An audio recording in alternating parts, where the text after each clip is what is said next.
Now, the greatest radio shows of all time. Suspense. The Shadow Node. Washington calling David Harding, counter-spy. Classic radio theater. The Great Gildersleeve. Fibber McGee and Molly. Dragnet. Gunsmoke. The Lone Ranger. Now, step back into a time machine with your host, Wyatt Cox. Good evening, friends of the Inner Sanctum. Comedy on this Thursday with episodes of the Phil Harris-Alice Faye Show, an unedited master tape of the show. Let's see, followed by Our Miss Brooks from 1955, The Great Gildersleeve from 1946, Fibber and Molly from 1945, and an episode of Claudia. That's all straight ahead. On this Sure Happy It's Thursday, this is the 4th day of December, 338th day of the year, 227 days left to 2026. 38 colonists from Berkeley Parish in England disembarked in Virginia on this date in 1619 and gave thanks to God, considered by many to be the first Thanksgiving in the Americas. In 1674, Father Jacques Marquette founded a mission on the shores of Lake Michigan to minister to the Indians there. The mission would later grow into the city of Chicago.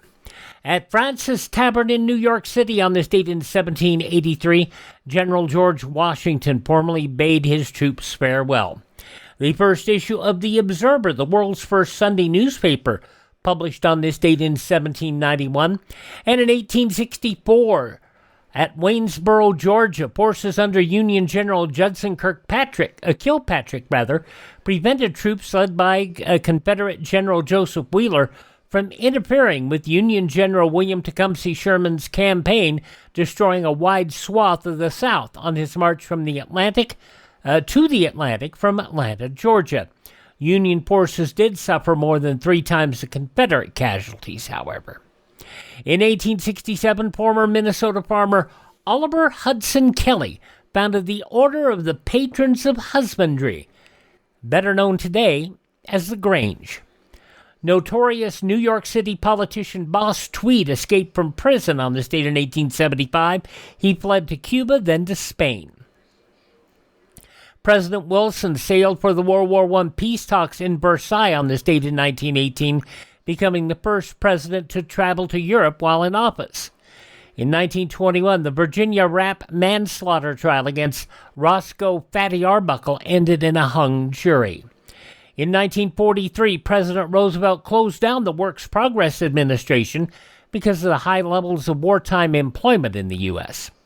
By a vote of 65-7 on this date in 1945, the Senate approved U.S. participation in the United Nations, which had been established in October earlier in 1945. The first Burger King opened in Miami on this date in 1954, and on this date in 1960, Camelot opening on Broadway. In 1969, Black Panther Party members Fred Hampton and Mark Clark shot and killed in their sleep during a raid by 14 Chicago police officers. The Montreux casino in Switzerland set on fire in 1971 by someone wielding a flare gun during a Frank Zappa concert. The incident will be noted in the Deep Purple song Smoke on the Water. Following the murder of Mayor George Moscone, Dianne Feinstein became San Francisco, California's first female mayor on this date in 1978. She would serve until January of 1988. Feinstein would go on to Congress and pass away. In 1979, Jimmy Carter announced he would run for re-election. I would have preferred to postpone this announcement until a later time. However, election laws in certain states require formal declarations of candidacy within the next few days. Therefore, I formally declare that I am a candidate for re-election as President of the United States of America.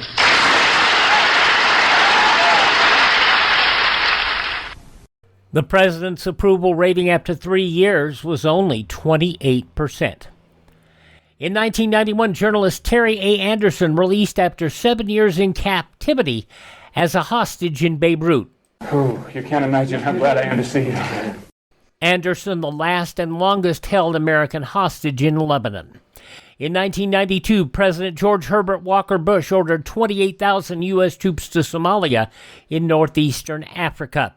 The Mars Pathfinder lifted off from Cape Canaveral on this date in 1996 and began speeding toward the Red Planet on a 310 million-mile odyssey.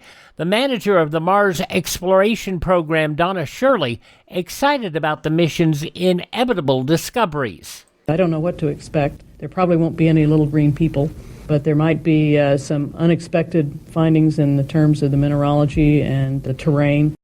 In 2017, the Pontiac Silverdome in Pontiac, Michigan imploded after a day of failure to blow it up. 30 miles from Detroit, and it burst open in 1975. The Thomas Fire started near Santa Paula in California on this date in 2017. It eventually became the largest wildfire in modern California history to date after burning 440 square miles in Ventura and Santa Barbara counties. Passing away on this date, Pope John the 22nd, also the man behind Dow Jones & Company, Charles Dow, actor Burt Lahr, a delightful entertainer, composer Benjamin Britten, composer and musician Frank Zappa passing away on this date, the midget wrestler Little Bieber, Lionel Giraud, also another wrestler, King Curtis Iaukea, and Bob McGrath from Sesame Street. Birthdays on this date of those who are no longer with us include the Sioux Chief, Ogallala Sioux Chief, Crazy Horse, singer, actress Lillian Russell, pilot Pappy Boyington, jazz musician Eddie Haywood, actress Deanna Durbin, game show host Wink Martindale, whom we lost just earlier this year at the age of 91, from Highway to Heaven and Carter Country, Victor French, and murderer Gary Gilmore. They were all born on this date. They have all gone on to greater things. Hi, this is Jeff Foxworthy. It is now time for the birthday announcements. The following people are now officially older than dirt. Freddie Boom Boom Cannon, Palisades Park, 89 years old today. Max Baer Jr. is 88. Of course, you remember him as Jethro Bodine. Who was she? Prettiest girl in the hills.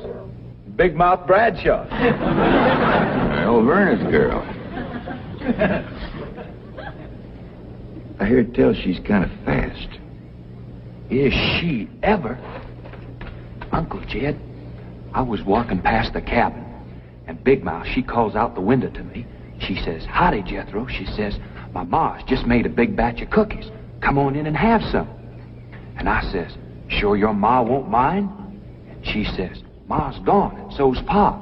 I'm here all alone." Well, Uncle Jed, I was in that house before you could wink an eye.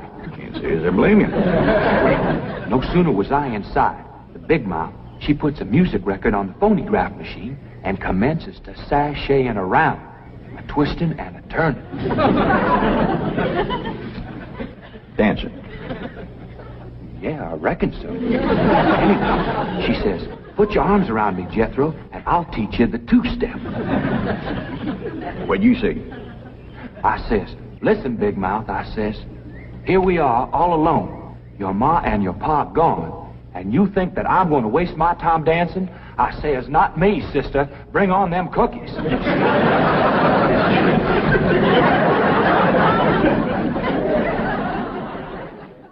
Jed still needs to have a long talk with that boy.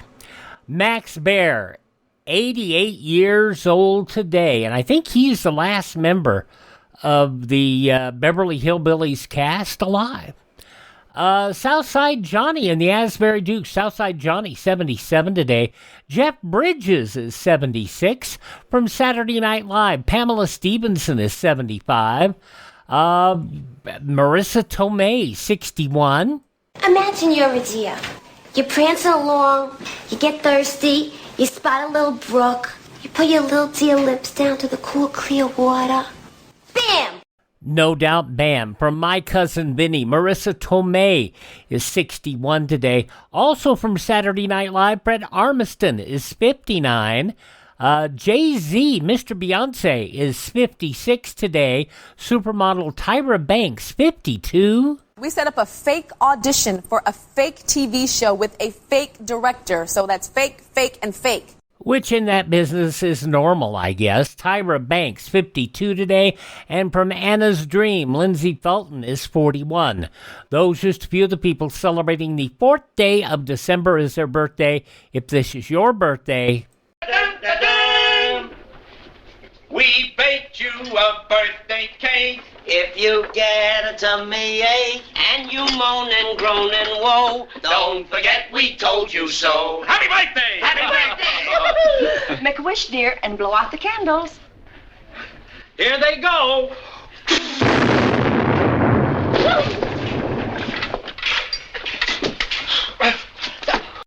If your stomach is bothering you, why try to use some modern aid? Use something that is as simple as it gets, and that's Professor B's Digestive Aid, a natural no-fuss solution for everyday digestive woes, pure honey, and the herb apotheria from ancient Rome. Digestive balance, well-being in the gentlest way possible. Check it out by going to our Facebook page, or going to our webpage. That's at classicradio.stream. Click on the link to get you to Professor B's, or go in the show notes. Click on the link there. And when you go and look it over, use my promo code Wyatt, and you will save 10%, the best price ever. And you'll also support the podcast because we do get a portion of sales. So check it out. Professor B's Digestive Aid. If it helps people with cancer, if it helps people with other issues, it will help your digestion. Professor B's Digestive Aid, profbees.com, profbees.com, promo code Wyatt to save yourself 10%.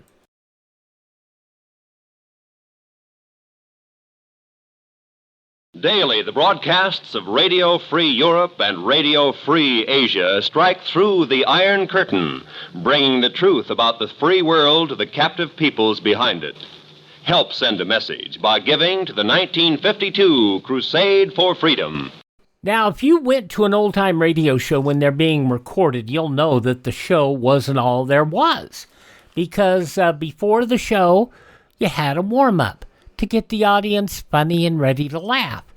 And it didn't get better than the Phil Harris-Alice Faye Show. We're going to hear the whole thing from warm-up to conclusion. We go back 72 years, December 4th, 1953, A Night with Phil Harris.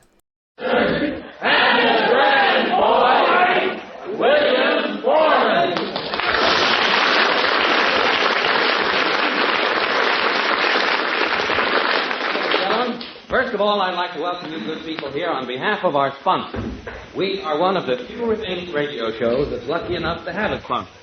So if you enjoy yourself during the next half hour, you could do us all a big favor if you would, and that is sometime this week stop by your neighborhood RCA Victor dealer and pick up a 27-inch television set or a record change or something, because we'd like you working up here next year at this time.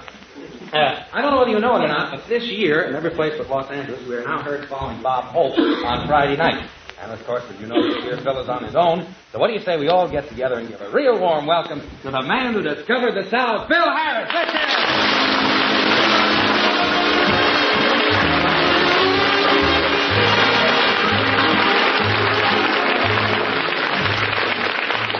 Good afternoon, everybody. I can't tell you how much it means to me to have me come out here after all these years all by myself, and you're all applauding and got those smiles on your faces and glad to see me. And I just want to tell you I love you for it because I need it. I was with Jack Benny for 16 years, and there ain't no money connected with that job. All he does on Saturdays, take you in a dark room, give you one fast course of love and bloom, and you've had it, Dad. So anything you can do to help me earn an honest living, I'm ready. I got off to a bad start. They told me when I married Alice, she had money, but I'll be damned if I can find it. I looked everywhere. Everywhere. So maybe your brother might have it. I went with him for 2 weeks and nothing. There you go. I'm awfully happy that you're here this afternoon, but I do want you to laugh, if you will. For God's sake, laugh, because I've seen myself in television, and I ain't going to get it. But I'm happy to see all of you fellas here in uniform, and I want you to know that any time we got guys from the service here, we're very happy because we're partial to them. They're a great audience, and they have a lot of fun, and especially you guys in the sailor suits, because I've got to go with you because I was in the Navy during the last war myself. And I'm with you, Max. I fought the Battle of Catalina. You're laughing. We lost 8 lobster traps over there. Trash didn't eat all this murder. We had an awful time. They had a very unique way of selecting their enlisted men when I went into the Navy according to what they'd done in private life. I thought it was very cute. For instance, I went in with a couple of buddies of mine. One of them was a street cleaner, and they put him on a minesweeper. And the other guy was a construction guy. He tore down buildings and everything and took them off, and they put him on a destroyer. How I ever wound up on a ferry boat,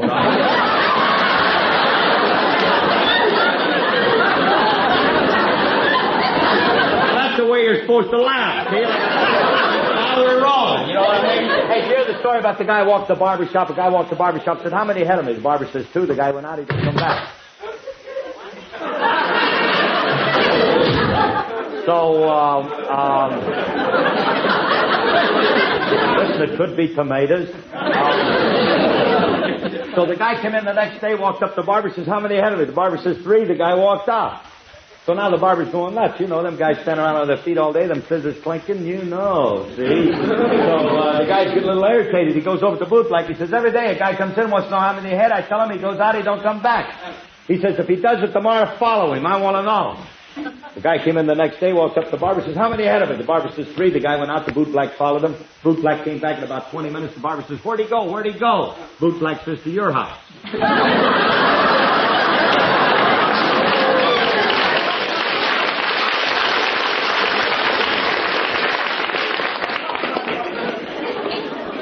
You can take the cage away. I made good. You hear the story about the drunk that fell out of the 12-story window? This guy's blind drunk. He falls out of this 12-story window. Boom! He's on the ground. A big crowd comes around. He got up, brushed himself off. Fellow walks up, says, what happened? He says, damn fine, no, I just got here.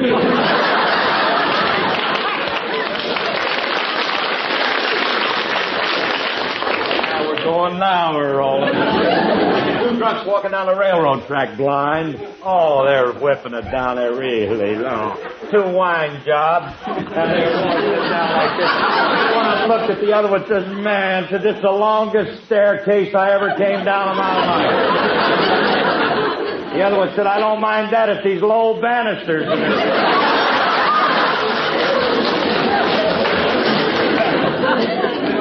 Something, ladies and gentlemen, you're a wonderful audience. Just stay that way. Well, you don't put me in television.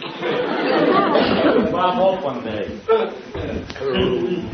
But I do want you to know it's awfully nice to have you here. And whatever little success we've attained, I'm serious now, is due to you nice people listening to our show and because we have such a wonderful, competent organization. Because in our business, like in your business, 1 guy can't do it. 2 guys can't do it. You have to have an organization. And we're very fortunate in having one of the best, ladies and gentlemen. For instance, I mean, everybody just to give you an idea, everyone you see sitting on that stand does an outstanding job on his or her particular instance. Things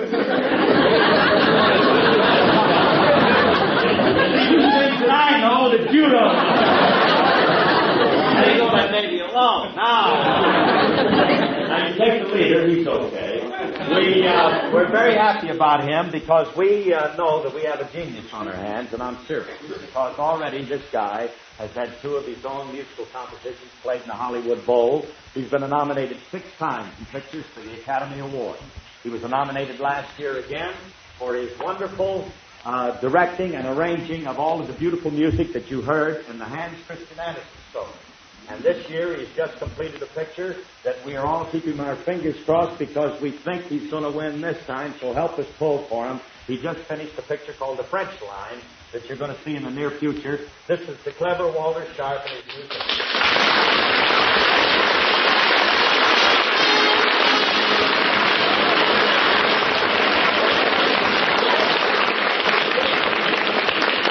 The Navy's a rough go, huh, Dad? No sardines. This is all handwork. No spam, no shingles.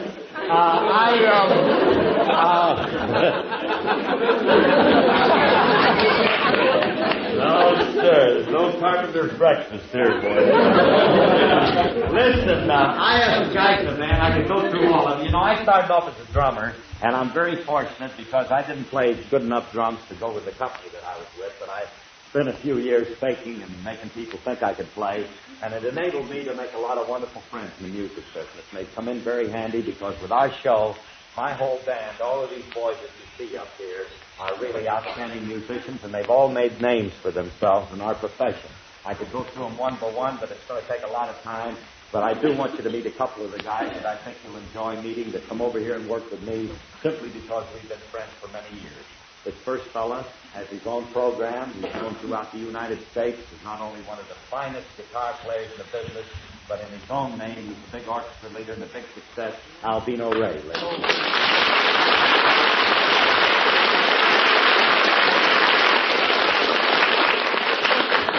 Up behind us, ladies and gentlemen, is a fellow that we worked together. We roomed together. When we were kids, we traveled all over the country in buses together. We've seen this music business from one end to the other, believe me.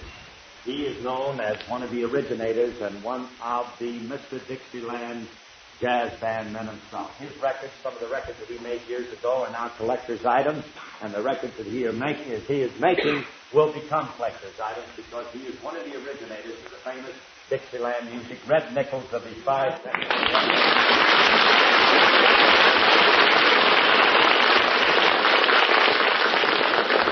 I want you to meet our Mr. Bill Foreman, been with us ever since we started, ladies and gentlemen.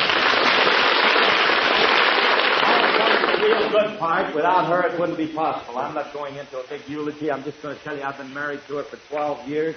We have 2 wonderful children. She's not only the most beautiful gal in the world, but this kid's got talent, too. Alice Faye!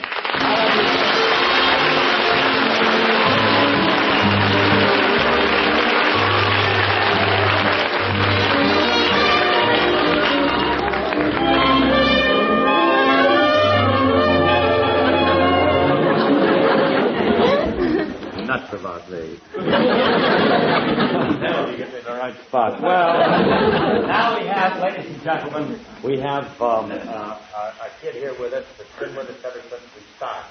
He steals our show every week, and we're very happy about it because he's clever and a good kid and well-deserving of the success that he's attained. He plays the part of the grocery boy, Julius the Bruzio, Walter Denton.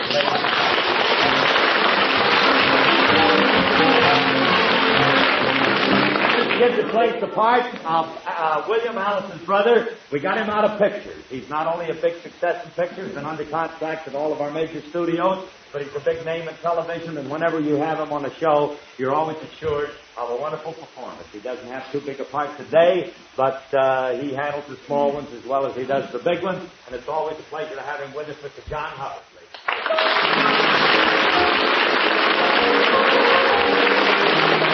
Here are the boys that started with us on our program, and I can remember we've been together for years. We go clear back to Coconut Grove. Not only that, they've been with Benny for years. They're responsible for those 2 commercials. Those guys that have a big act in their own right now, and if you ever see their names on the marquee, go in and let them entertain you for an hour. The Sportsman's Quartet.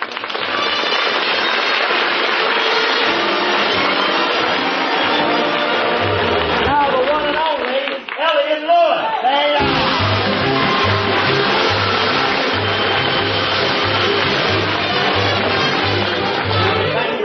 Gentlemen, it's awfully nice for you to come down and see us. It's nice, mainly, that you're nice to me after you got here. Laugh and enjoy the show. What I'm trying to get at is, for God's sake, laugh. Will you, please? Thank you.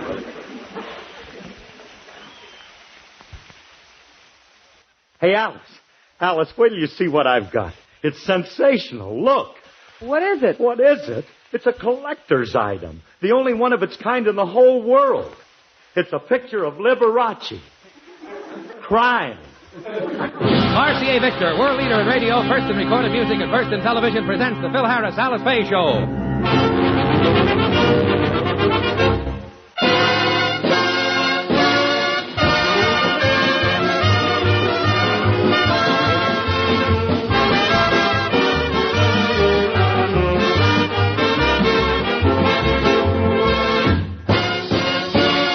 Enjoyment, here is the Phil Harris-Alice Faye Show, transcribed, written by Ed James and Al Schwartz, with Elliott Lewis, Walter Tetley, John Hubbard, Janine Roos, Ann Whitfield, Walter Sharp in his music, and yours truly, Bill Foreman. Tonight, for your enjoyment, we offer a study in utter confusion entitled A Night with Phil Harris, or Bewitched, Bothered, and Bewildered.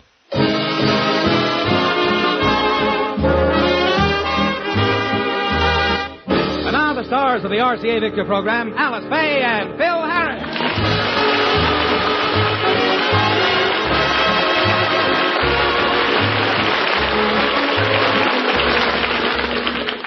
When you get right down to it, there isn't too much difference between a married man and a bachelor. A bachelor is a clothes horse.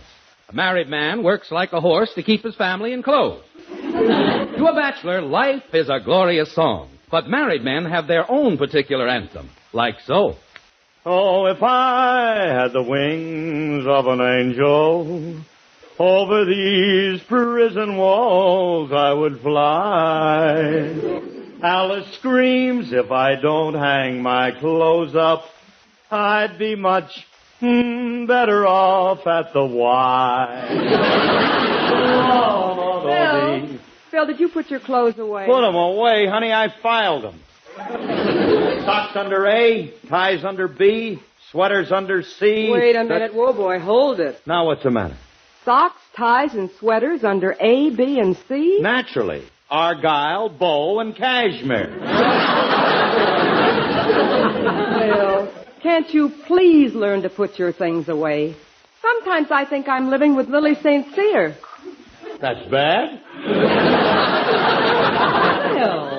No. Lily. No, I'm only kidding, honey. Well, I'm not. No, I'm not. This is your home, and you ought to take more pride in it. I do. Who cuts the lawn every week? My brother, Willie. Well, who painted the fence last month? Alice and Phyllis. But, wait a minute. I've got something. Last April, when the faucet in the kitchen was leaking, who fixed it? I did. Well, I got news for you. It's leaking again. Where are you going? Elliott's waiting for me in the living room, honey. Come back here. But, Alice, I want to say something before you and Captain Midnight take off. Take off? Now we're back to Lily St. Clair again. You know, Phil, I don't understand you. This is your home, and you're never in it. Is that so? Name one man who spends more time at home than I do. All right. Harry Truman, Ben Hogan, Papa Dion. Yeah. Yes, he does. He spends quite a lot of time around the house. Now, wait a minute. I mean entertainers. Jack Benny, Eddie Cantor, Jimmy Durante, Abbott Costello. Hold it, Beulah. Hold it. I mean entertainers with curly hair who can sing That's What I Like About the South. That stopped you. Phil, you spend more time away from home than Barnum and Bailey. You know what Alice and Phyllis asked me yesterday? They wanted to know if you'd been drafted. Wait a minute. It ain't that bad, is it? Oh, it's worse. For instance, where are you going tonight? Well, Elliott and I figured that we'd go... I'm staying home. That's where I'm going tonight. You are? Yes, sir. I told Elliott. I said, Elliott, tonight I'm staying home with my family. That's what I told him. When did you tell him? Right now, the second I see him. You just see that you do. Don't worry, Alice. When I tell somebody, I tell them. I'll see you later, baby. And don't forget, Phil, you're staying home tonight. You promised. Okay, I promised. Make such a big thing out of it. You'd think I never stayed home. I was home, let's see. I was home, Wednesday? No, it was Tuesday. I remember because that's the night Eisenhower was elected. Hey, Curly, Well, you hear the news I got. Oh, hello, Elliott. You know who's in town? Alice just told me. Jack Benny, Eddie Canner, Lily St. Cyr. No. I can't get that again. Lily St. Cyr. Lily St. together. Lily St. Cyr. Forget about Lily St. Cyr, will you? Ain't gonna be easy. Well, force yourself. Now, what's the big news? You know who's in town? Red Nichols and Alvino Ray. They are. And that ain't all. Jack Teagarden, Woody Herman, the whole bunch from the original Dixieland Doozies. You mean they're right here, all of them? That's what I mean. They're doing one-nighters with the old outfit. No, kid. Hey, Curly, remember when we were barnstorming with the Doozies? Do I remember? I got scars. Oh, boy. Those were the days, huh?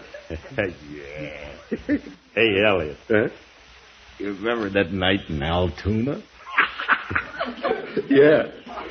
Drinking champagne out of a slipper. What a night. I never did find out whose slipper I was drinking out of. You didn't? It was mine.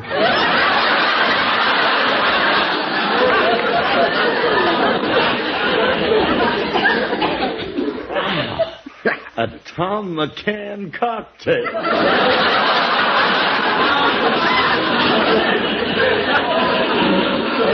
Hey, girl, you remember that night in Dayton?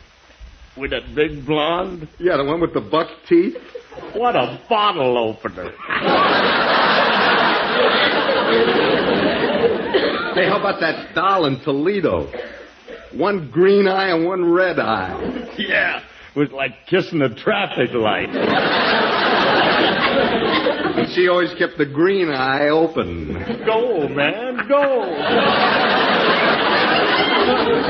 Yeah, those were the days. Yeah.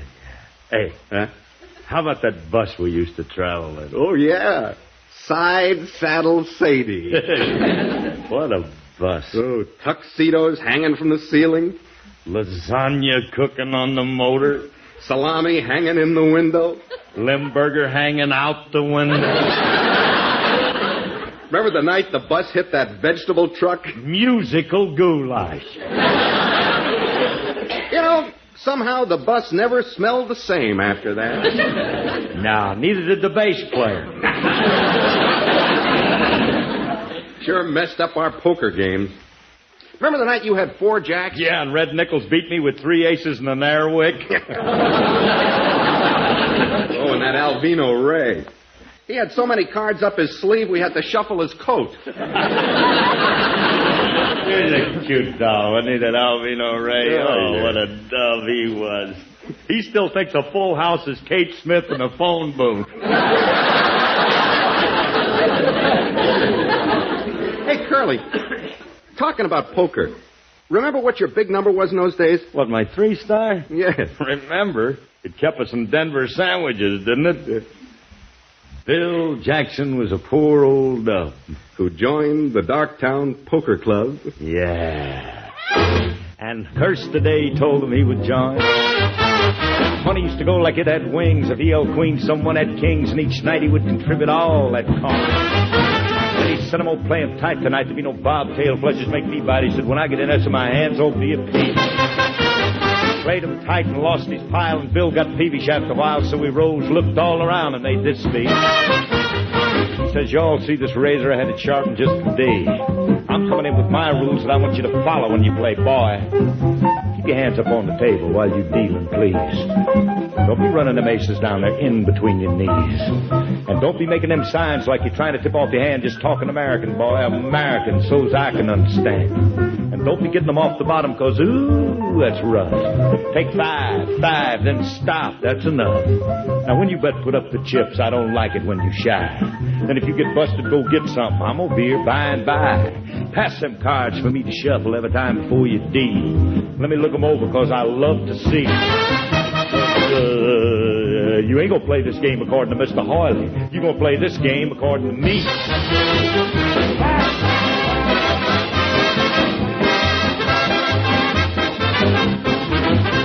Now sitting right there in that there clan, they chanced to be a one-eyed man, and Bill kept on watching him out of the corner of his eye. So one-eyed dealing then, it cost that Bill another 5 or 10. Bill got up again and looked all around him with a sigh. He said, Lord, it's an awful shame. Said, someone's cheating in this here game. Said, "'Cause it ain't no do for me to name the guy. So I'll refrain from mentioning the party's name. If I catch him cheating just once again, I'm gonna take this fist and close that eye. Now, do you see that brand new razor I had it shot in just a day? I'm coming in with my rules that you must follow when you play egghead. Keep your bony hands up there while you're giving them out, please. Don't be running them wildies in there between your knees. And don't be making them funny signs because you're still trying to tip off your hands. You better talk an American, boy. Big A, so as I can understand. And quit dealing them off the bottom because, ooh, that's rough. Army game, 5-5, honk, that's enough. Now, when you bet, put up the reds and blues. I don't like it when you shy. Then if you run out of gas, go get pumped up. I'm gonna be here by and by. Pass them pasteboards, let me riffle every time before you deal. Let me irrigate around, I want to see. I keep on telling you, ain't gonna play the game according to Mr. Harley. You gonna play this game according to me. Now, Henry, if you'll break the seal on that new deck of bicycles, we'll get on from here. Yeah. Hey,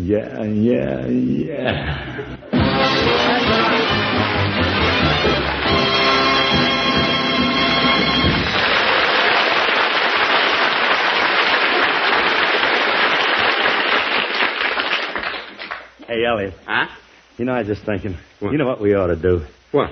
Tomorrow night, we ought to get together with them doozies. Get them all together, and, man, we could have a ball. We could really lay down some jive, you know that. Well, Curly, I told you they're playing one-nighters. They're leaving in the morning. Well, then I'll tell Alice that... Oh, no. What's the matter, Curly? Oh, I promised Alice I'd stay home tonight. Oh, tell her you changed your mind. Are you kidding? You should have heard the routine she gave me about Jack Benny and Barnum and Bailey and... Jack Benny's with Barnum and Bailey? No. No, Elliot. What she means is that Jack Benny stays home. Oh. That's what Alice meant. And that's what she wants me to do, stay here. But why tonight? I don't know, but I promised her, and I gotta stay home. Now, wait a minute, Curly. You don't let Alice push you around, do you? If you want to go out, you go out, don't you? You can make her take it and like it, can't you? You're a little nuts, ain't you? Curly, we got to do something. The guys are only going to be here one night. I realize that, Elliot. I realize that. But what am I going to tell Alice? You can't tell her the truth, huh? Of course not. She'd never believe me. Well, tell her we got to go see a couple of babes. All right, buddy. Okay. She'd believe that. Oh, yes, Roy. Yes. Oh, go great. What are you talking? You want to get out, don't you? Oh, yeah. I forgot. Wait a minute. Hey, I got it. They're running you for governor, and you got to make a speech to the temperance union. Elliot, will you please? Don't. Unbelievable. Certainly it's unbelievable. Alice knows I don't like to make speeches. Well, come up with something, will you? I'm thinking. Hey. What's the matter? It keeps coming out Lily St. Cyr. Will you leave the girl alone, please? Now, look, what do you want to do? Do you want to help me? Do you want to think of something? Or do you want me to sit home all night and listen to 1 for the money, 2 for the show, 3 to get ready, and Herb Schreiner's gotta go? Curly, that's it. What? The radio. You just won a big giveaway contest, and you have to go down and collect the prize. Look, Elliot, she ain't never going to believe that. This kid, Alice... She's going to have to. She's going to hear it on the radio. What are you, nuts or something? Curly, you've got a home recording machine, haven't you? Well, sure. It's got a microphone that works through the radio, hasn't it? So I hide in the back of the radio, and I announce through the microphone that you've won the contest. How can it miss? Elliot, she'll know your voice. No, she won't, Curly. I'll be a regular Tony Wands. Well,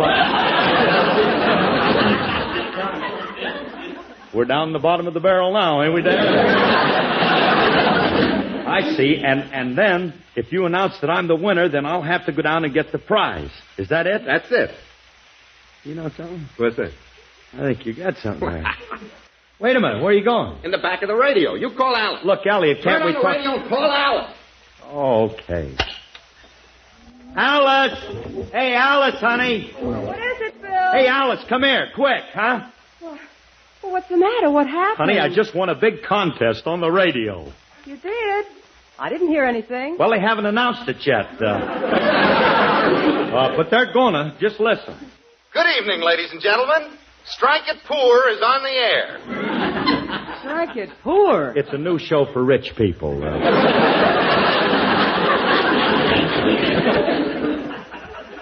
Go ahead. Okay.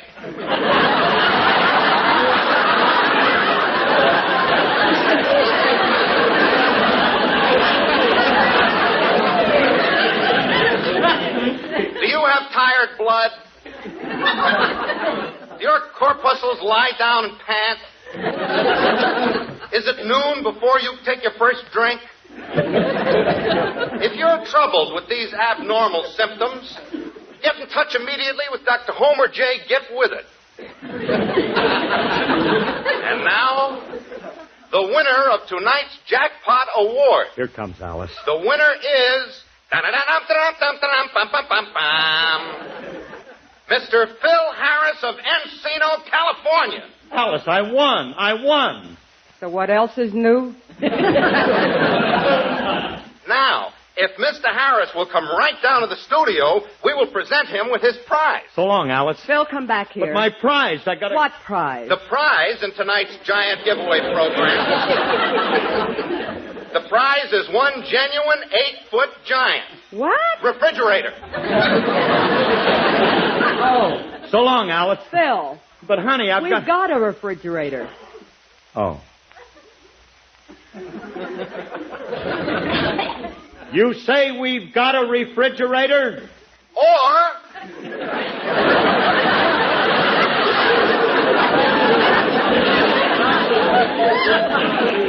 if you already own a refrigerator, you might prefer an RCA Victor television set with a 27-inch screen. Hey, did you hear that, Alice? An RCA Victor television set. With a 27-inch screen. We've got one. What a miserable house. We've got everything. Honey, maybe if I go down there, I could change... Not tonight, Josephine. Good night, Elliott. Good night, Alice. Silliest thing I've ever heard. Strike it poor for rich people. Okay, Elliott, you can come out. She didn't go for it, huh? Naturally, she didn't go for it. I told you. Well, we think of something else. What does she think of Vigoro? No, she don't go for opera.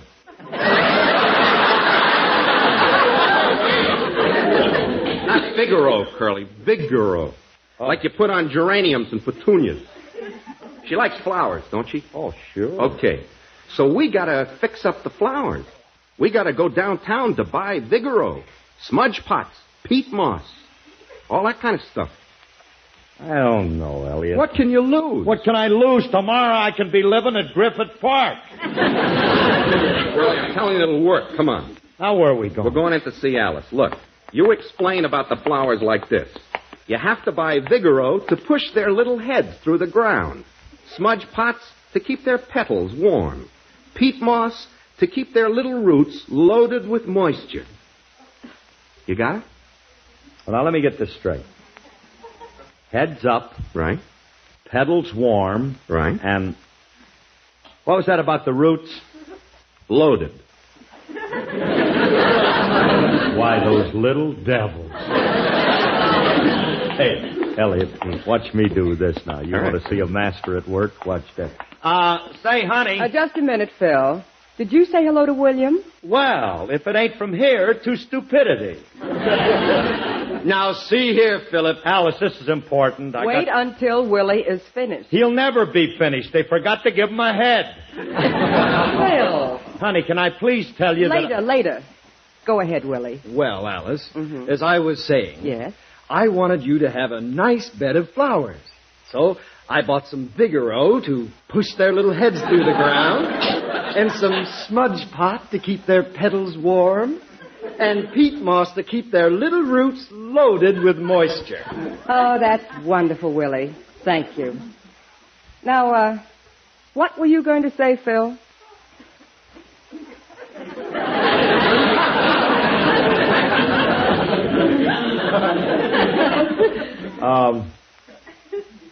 Let's go upstairs, Elliott.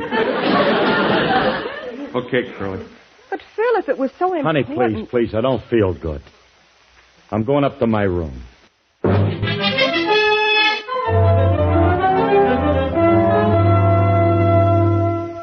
Okay, Elliott, shut the door. Okay. All right, Brains, now what? Well, we could pretend that you're... Hey, Curly, is that the same teddy bear you've always had? Oh, no. This is a new one. This one walks. You see, I got it from... Phil? Oh, hiya, honey. We were just... I know what you were just.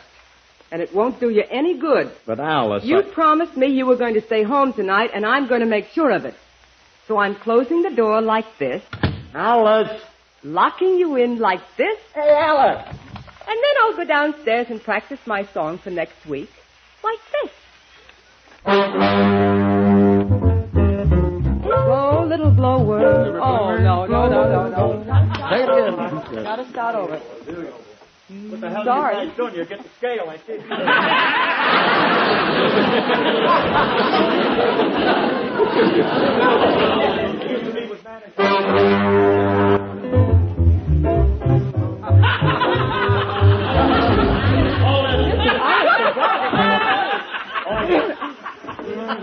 Elliott, I got it. I got it.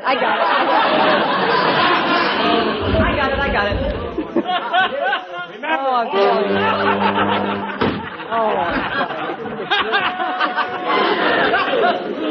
All right. It's over. It's on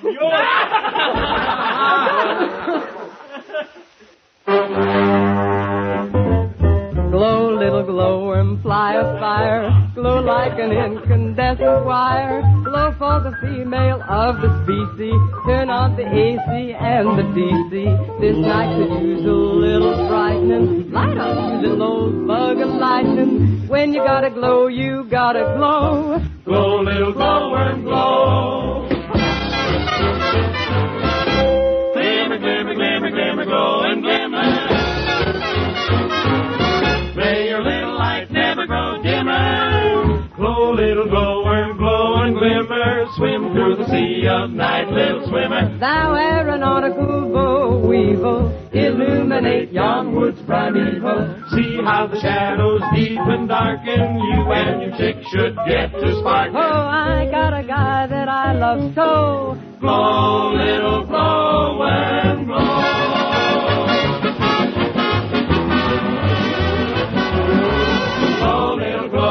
Turn the key on. You are equipped with tail like neon. You got a cute vest pocket master, which you can make go slow or faster. I don't know who you took a shine to, or who you're out to make a sign to. I got a guy that I love so. Oh, little glower, put on a shower.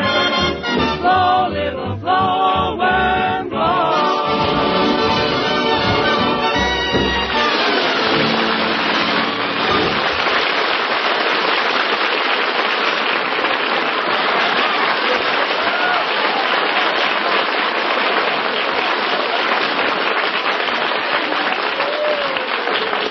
That was Glow, Little Glowworm with its tail light out.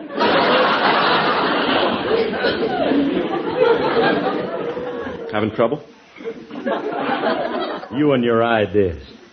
Now we're worse off than we were before. I'm not only in the house, I'm locked in my room. Curly. Don't you know I've always got an out? What kind of an out? The window. Oh, that's a great out. Out the window. 30 feet off the ground. Curly, it's a cinch. You drop 5 feet at a time.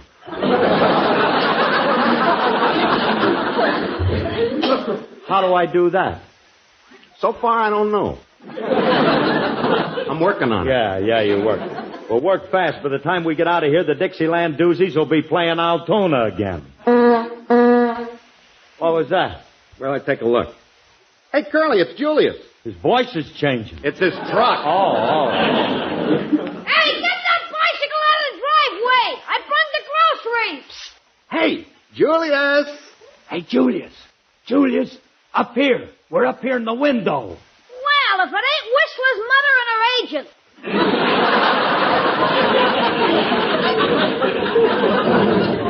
What's new, fellas? Hey, Julius, we're in trouble. No kidding. What's new, fellas? Hey, Julius, slip on up here, will you? We want to talk to you. You want I should come up there? What am I, a human fly? A fly, maybe. Human, I wouldn't know. Be nice to the kid. We need him. Oh, fine. We need him. Jane Russell, Ava Gardner. The world's full of angel cake, and I need a crumb. Hey, Julius, we're locked in and we can't get out. You're not going to leave us stuck up here, are you? Well, I'll be seeing you. Hey, Julius, wait a minute. I can't wait. I gotta get these vegetables in the house. You want the artichokes to choke? You want the zucchini to zook? I can only take you a second, kid. We want you to put a ladder under the window, that's all. Oh, you're gonna elope. Julius. You love Niagara Falls. Julius, are you going to help us out of here? Why don't you go down the stairs? But they sent him out to be dry cleaned.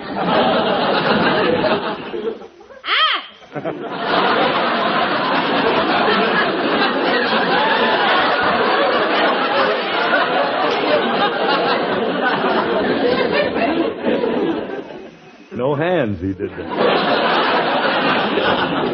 Hey, Julius. Hey, bring the ladder over here and we'll give you $1. I don't want it. We'll give you $2. I don't want it. Look, Julius, if you don't bring that ladder over here, we'll tell everybody you posed for the Marilyn Monroe calendars. Where's the ladder? In the garage. Yeah, hurry up, will you, Julius? Okay, I'll be right back. Hey, Curly, we're practically on our way. Oh, man, what a jam session we're going to have. I'm going to beat them drums down to the bare skin. Oh, and what I'll do to that guitar, I'll play it like it's never been... Hey, Curly, just for tonight, can I please put strings on my guitar?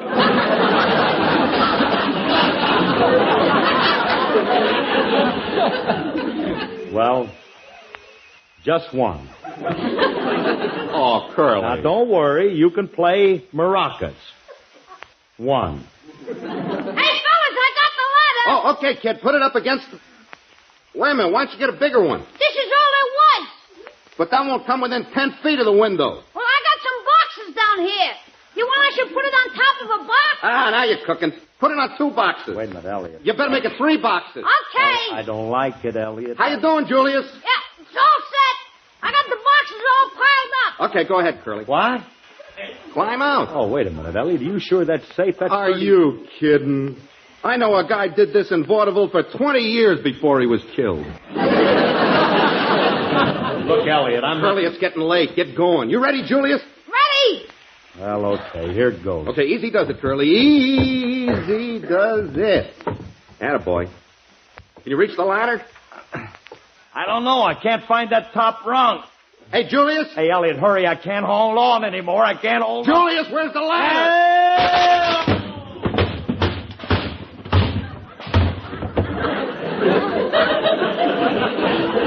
Julius, you lunkhead, what happened? Hey, that's a good one on me. I forgot to put the ladder on top of the boxes.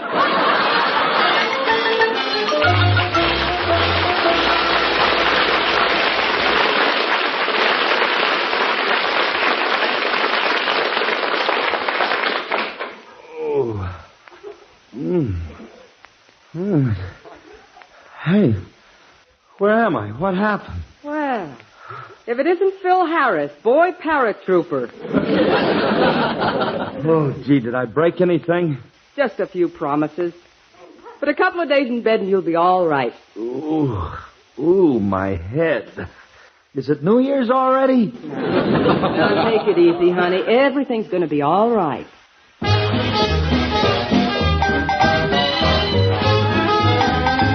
Why doesn't somebody answer the phone? Hey, Curly. Hey, Curly, what a night. What a night. You're missing the whole thing. Wait a minute. What's that music? What's going on? Well, that's why I wanted you to stay home. I'm giving a surprise party for the Dixieland Doozies. Oh, no.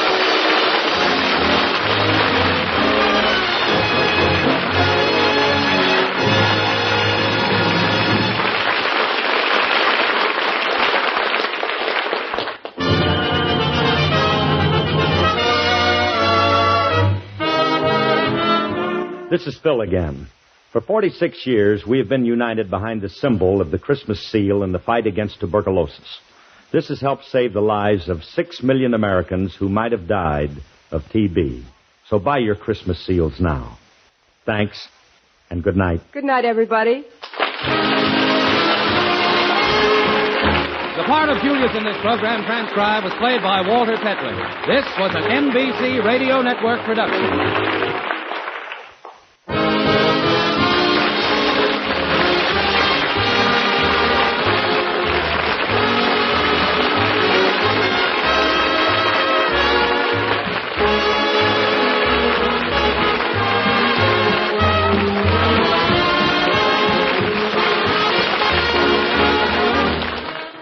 Even though it took her 3 times to get the song out, Phil Harris-Alice Faye in an unedited master tape from the program that aired December 4th, 1953, 72 years ago here on Classic Radio Theater with Wyatt Cox. Can you believe that a lot of the stuff that was said during that warm-up by Phil Harris, you couldn't tell those jokes on the radio back then. I don't know that I want to tell them today. Not that they're dirty, it's just that they're kind of corny. But it was fun. All right, up next, Eve Arden as our Miss Brooks.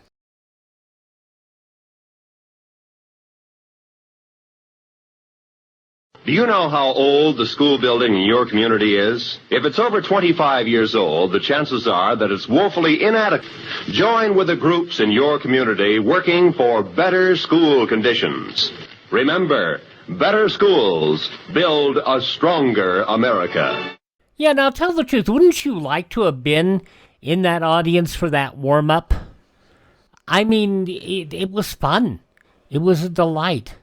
Let's get on to some more fun from 70 years ago, the final season of the Eve Arden, our Miss Brooks program on radio. 70 years ago, December 4th, 1955.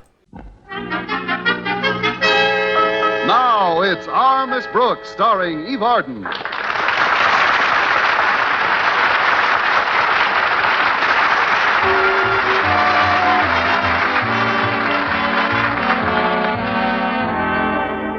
Well, our Miss Brooks, who teaches English at Madison High School, has never been one to complain about extra work. But when she was asked to substitute in both French and German classes recently, she thought it was a little too much. I certainly did. It wasn't just the difficulty of the added assignments, but for a while there, the pupils in my English class were learning to speak French with a German accent. Since Mr. Conklin had been overworking the faculty consistently, all of us were exhausted most of the time. I was so overtired last week that I actually began to have insomnia. At breakfast on Thursday morning, I told my landlady about it. Oh, you don't have to tell me about insomnia, Connie. I've had it off and on for years. But a few weeks ago, my doctor gave me a marvelous prescription for it. I take 1 pill and go into a long, restful sleep. But don't those pills make you feel logy when you wake up? A little. But my doctor gave me a remedy for that. He did? Yes. It's another prescription which I take every morning. Keeps me wide awake all day. You mean you take 2 pills every day? 3. A red one, a white one, and a blue one. You have to salute when you take them? The 3rd pill is to calm my nerves if the other 2 make me jittery. Why don't you try them, dear? No, thanks. I'm afraid it'll take more than pills to solve our faculty's problem. The school's so overcrowded this year, there simply aren't enough teachers to go around. Walter Denton had an editorial about it in the school paper yesterday. The Madison Monitor? That should accomplish something, shouldn't it? It certainly should. The complete abolition of the Monitor. You're not serious, Connie. I certainly am. Walter couldn't have chosen a worse time for the editorial. Right now, Mr. Conklin's in the process of allocating school funds for various activities. He'll be furious over the editorial, and so, voila. Voila? That's French, for I wouldn't give you 2 cents for the paper's chances. But if the conditions in Madison are so bad, why doesn't Mr. Conklin ask the Board of Education for additional help? He wouldn't dare. He's afraid Mr. Stone would think he's inefficient in handling his faculty. Well, but is it going to solve Madison's problems if Mr. Conklin sticks his head in the sand? Only if he keeps it there long enough. But I know he'll be angry about that editorial. Well, then I hope for Walter's sake he didn't see it. So do I. We should know pretty soon, though. Walter should be here any minute now. Come on in, Walter. The door's open. Oh, I wonder if Mr. Conklin's seen that editorial. I wish I was dead. Does that answer your question, Mrs. Davis? Maybe if I got you something to eat, Walter, it would perk you up a bit. I'll see what I've got in the kitchen and be back in 2 shakes of a lamb's tail. Bring the lamb's tail, too. This kid'll eat anything. I wish you wouldn't tease me about my appetite, Miss Brooks. I've got enough trouble this morning. I'm sorry, Walter. I gather that Mr. Conklin told you he'd read the editorial when you called for Harriet last night, right? Well, not in so many words, Miss Brooks, but there was something in his manner that led me to believe he'd read it. What do you mean? He kicked me down the porch steps. Well, that in itself would hardly be indicative. He's done that many times. Yeah, granted. But never since I've known him has he come down after me and kicked me back up again. Oh, well, that is something to worry about. But did he say that the Monitor was through, Walter? No, not officially. But he called me this morning and told me he wants to see us as soon as we get to school. Well, I guess it's Auf Wiedersehen to the Madison Monitor, Walter. Auf Wiedersehen? That's German for don't look now, but you're out of a job.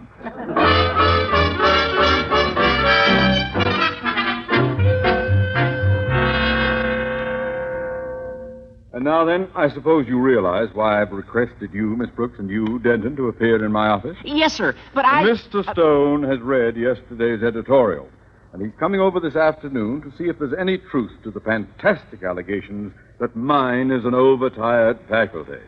Overtired indeed. Asleep on their feet indeed. Why, Miss Brooks, get your head out of my flower bowl. Oh, yes, sir. I was just smelling the flowers. You're a little late. They were thrown out a week ago. My goodness, the fragrance certainly lasted, didn't it? Miss Brooks, as faculty advisor of the Monitor, you are as responsible as Denton for what has occurred. And if you have any desire to see the paper continued after today, you will follow my plan of action. What's that, Mr. Conklin? What kind of a plan are you cooking up, Chief? Boy, when you get that little old head of yours working, I'll... Oh, shut up!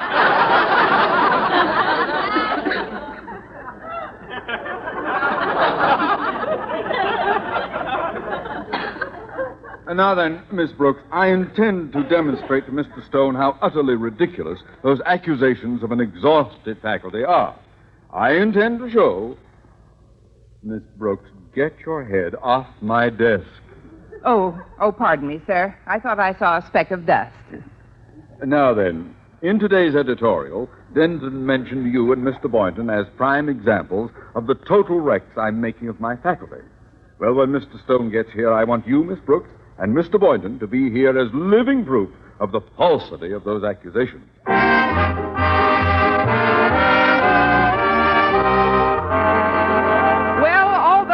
As fatigued as the rest of our faculty, I knew that Mr. Boynton was vitally concerned with preserving the Madison Monitor. So at lunch in the school cafeteria, I related all the events of the morning. When I got to the part where Mr. Conklin threatened to abolish the school paper, Mr. Boynton's reaction was one of extreme and violent indignation. That's a very interesting comment, Mr. Boynton. Anything else?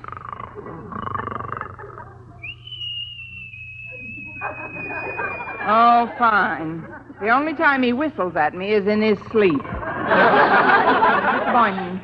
Wake up, Mr. Boynton. What's the matter? You were leaning over the lunch table asleep, Mr. Boynton. Did you hear anything of what I was saying? Oh, yes, Miss Brooks. Right before I conked off, you said that Mr. Conklin threatened to abolish the school paper.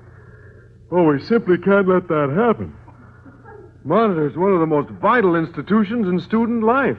Yes, but unless we can prove to the head of our Board of Education that there's no validity to Walter's editorials, the paper is through. Yes, but how can we prove that when the faculty actually is exhausted?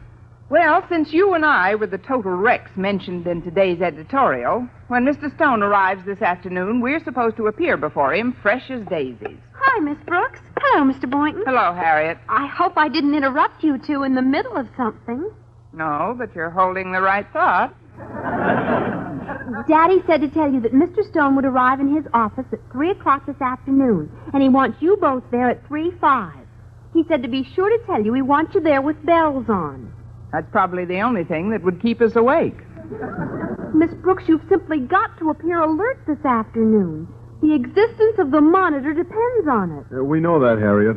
But the way we both feel now, it seems hopeless. Not yet, Mr. Boynton. Maybe we can think of a way to keep awake. Well, let's see. Well, the only thing I can think of is to keep pinching each other. Why, Mr. Boynton, what a wonderful idea.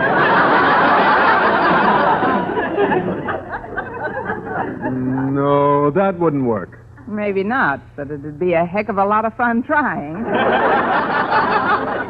Wait a minute, I just remembered something. What, Miss Brooks? Mrs. Davis has a doctor's prescription that she takes every morning. She says it keeps her alert all day. I'll call her and tell her to bring some pills down at once. That sounds feasible. It would be, except for one thing. I have to go downtown to the supply house for some lab equipment between 2 and 3 today. And I won't be back in time to take any of the pills. I'd have to go directly to Mr. Conklin's office. Maybe I can help. If Mrs. Davis brings them down, I'll put one in each of the first 2 paper cups over the water cooler in Daddy's office, just before Mr. Stone arrives. And then if either of you feels real tired when you come in, all you have to do is say you're thirsty and voila. Voila? That's Swedish, for it may not work, but it's sure worth a try.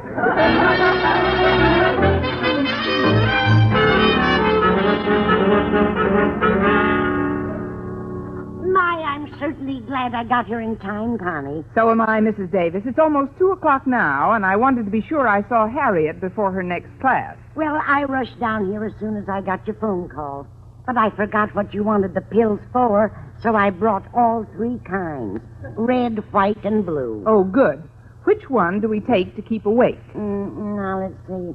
I made up a little jingle so I wouldn't get mixed up. A jingle? Yes, it never fails. Just listen.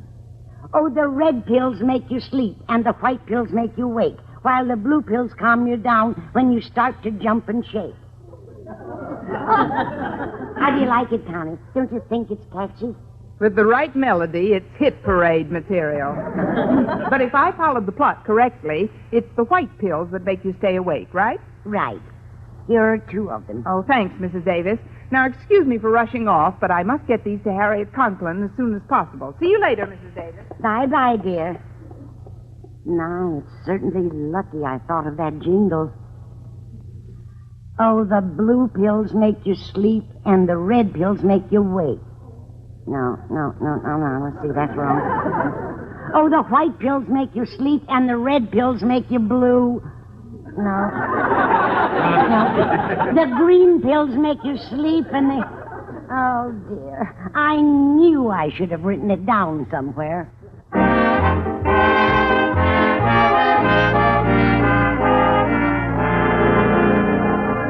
Well, after Harriet placed the wake-up pills and the paper cups over the water cooler in Mr. Conklin's office, I was quite confident as I approached his sanctorum late that afternoon.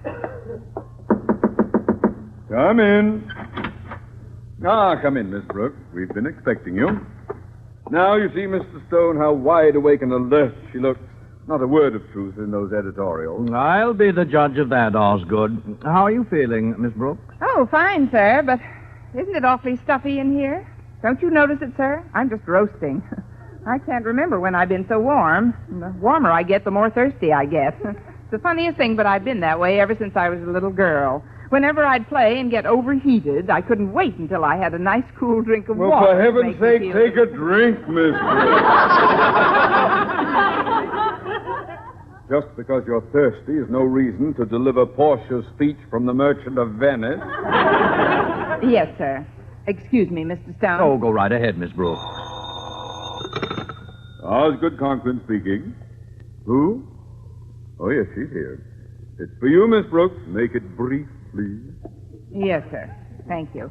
Hello? Hello, Connie. This is Mrs. Davis. Have you taken one of those white pills I gave you yet? Not yet, Mrs. Davis. Oh, thank goodness. I think I gave you the wrong pills. What? How do you know? I tried one when I got home an hour ago, and I just woke up. I should have given you the red ones to stay awake. Or now, let's see, was it the blue ones? Oh, now, let's see. Never mind, Mrs. Davis. I'll see you later. And don't worry, I'll pick it up for you. That was Mrs. Davis. She had lunch in the drive-in around the corner, and when she got home, she discovered she'd forgotten something. What? Her car. Please, Miss Brooks, if you'll just get your drink, we can get on with this meeting. Drink?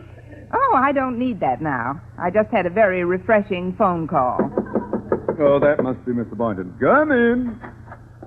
Oh, hello, folks. Hello, Boynton. As Mr. Conklin may have told you, Boynton, I'm quite concerned over those editorials in the student paper recently. Now, I don't want the teachers in my school system driven to the point of exhaustion. If this condition exists, it means one of two things. Either Madison needs more teachers, or it's a case of colossal mismanagement. Mismanagement?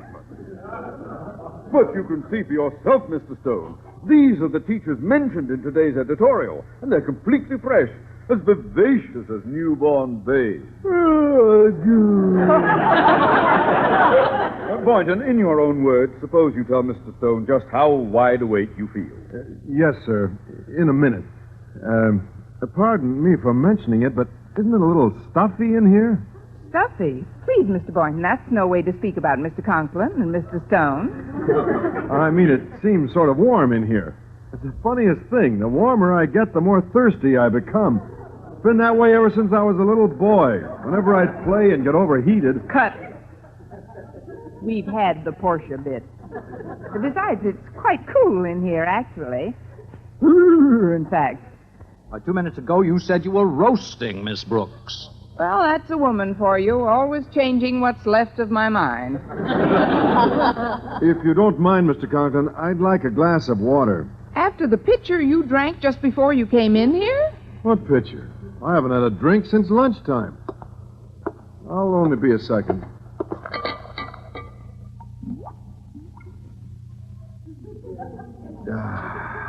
That's better. Well, Mr. Stone, as you can see, both of these teachers are in the pink of condition. All I can see so far is that they're both water happy. But, sir, surely their appearance disproves the utterly false allegations in the school paper. I'm still not convinced there isn't some truth to those editorials. And as long as I have the two of you in here, I'm going to ask you a direct question, and I want a direct answer. Boynton, are the teachers being worked to exhaustion, or aren't they? That's a pretty direct answer. Now, see here, Boynton, a snore isn't a fitting reply. Please sit up and tell Mr. Stone what he wants to know. That you're perfectly fresh and ready to... A snore isn't a fitting reply! Boynton, wake up this instant! Yes, sir. What is it? It's hotter in here now than it was before. That's what it is. It's the heat. Yes, the heat. That's right. It's the heat. Thank you, little Sir Echo.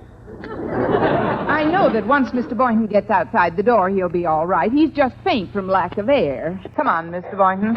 Yes, Miss Brooks. There, out you go, Mr. Boynton.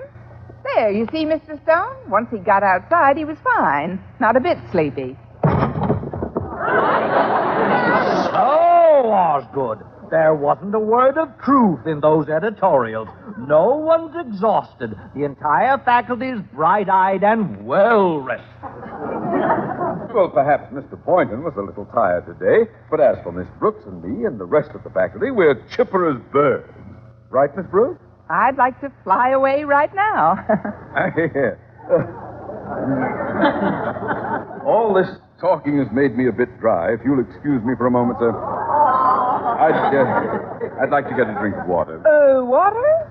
Oh, really, Mr. Conklin, water is the last thing you should drink. You know what it does to you. What it does to him? What harm is a drink of water? Well, some men can take it or leave it alone, but others... One is too many and 1,000 isn't enough. Miss Brooks, what on earth are you babbling about? Now get out of the way. All right, sir. Bye now.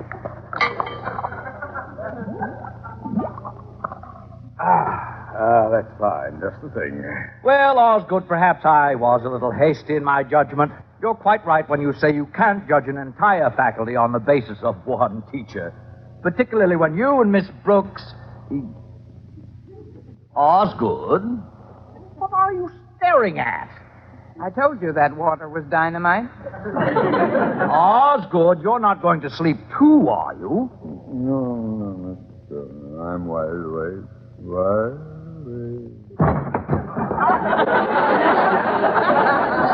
And when you take his head out of the inkwell, he'll prove it. So, everything I suspect is true, Miss Brooks. Please, Mr. Stone, you mustn't judge Mr. Conklin too harshly. You really don't know all the facts, sir. I know enough to see that if the principal himself is this tired, it's not a matter of mismanagement. It's just plain overwork.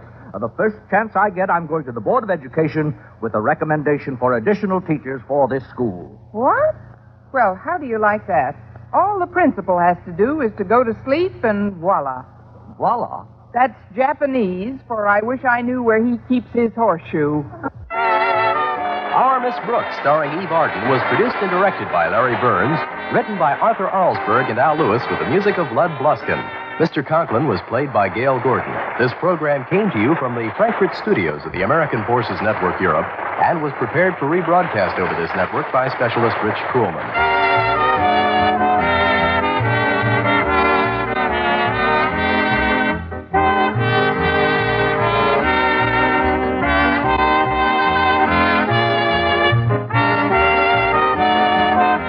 An Armed Forces recording of Our Miss Brooks, starring Eve Arden, from 70 years ago, December 4th, 1955, here on Classic Radio Theater with Wyatt Cox. We'll have comedy again tomorrow on Friday with episodes of 30 Minutes in Hollywood, starring Georgie Jessel and George Raft. Also, You Bet Your Life with Groucho Marx. Jack Benny goes Christmas shopping, and, he's finding... He's shopping for Don Wilson again, and you know it's going to be nuts. And, of course, an episode of Lum and Abner from 1948 as the boys have a trip to the hospital. Westerns and crime on Saturday with Gunsmoke, Have Gun Will Travel, The Challenge of the Yukon, and a 1933 edition of Calling All Cars. On Sunday, the Screen Directors Playhouse production of My Favorite Wife, starring Cary Grant and Irene Dunn, will stay in the movies with a 1942 edition of the Lux Radio Theater and The War Against Mrs. Hadley, starring Edward Arnold and Fay Bader. And in addition, we'll have news of that date back in 1941, December 7th, 1941. On Monday, we will have Dragnet, starring Jack Webb and the Big Pick, Gangbusters from 1945, The Case of Blackie Thompson, and a Screen Guild Theater 1945 production of Alias, Nick Beale. On Tuesday, more comedy with Bud Abbott and Lou Costello, Amos and Andy, The Great Gildersleeve, and Milton Berle. Wednesday, we'll go variety again in a supersized show with The Big Show, starring Clifton Webb, Jimmy Durante, and the wonderful hostess with the mostest, Tallulah Bankhead. And then we'll have an episode of the Chase and Sanborn Hour with Rudy Valley, also Lansing Hatfield, a wonderful singer and Broadway actor from 1939.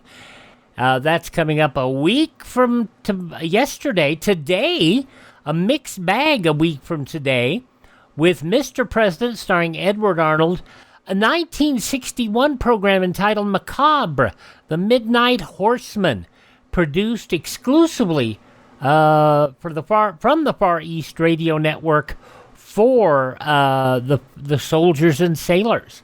Also an episode of Breakfast in Hollywood and The March of Time. That's all coming up on Thursdays. Classic Radio Theater 1 week from today. Coming up next here on Classic Radio Theater with Wyatt Cox, Harold Perry and the Great Gildersleeve.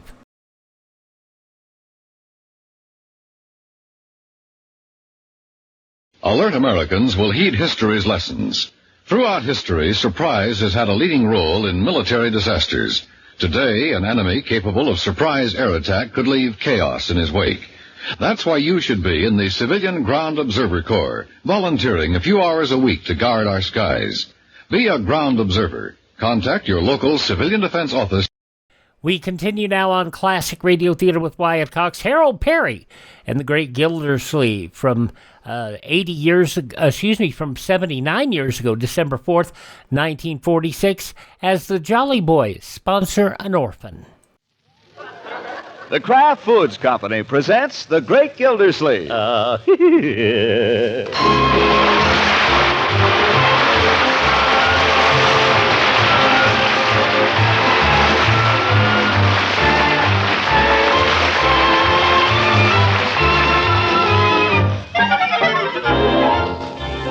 It's The Great Gildersleeve, starring Harold Perry, brought to you by the Kraft Foods Company, makers of a complete line of famous quality food products.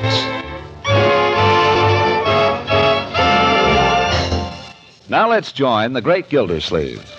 It's a Saturday night in Summerfield, and so we find him, as usual, occupying one of the best of the rickety chairs which furnish the Jolly Boys Club up above Floyd Munson's barber shop. At the moment, Judge Hooker is the only other member present. Wonder where everybody is. I can't imagine. Seems like we're having trouble getting a quorum here lately. Maybe the club needs something. Possibly. Well, what'll we do, Judge? I don't know. Maybe we could call up somebody. Who? I don't know. Club may be getting in a rut. Maybe we ought to take on some new activity. Like, say, bowling. I don't care for bowling. All the better. It might help your liver. Wait.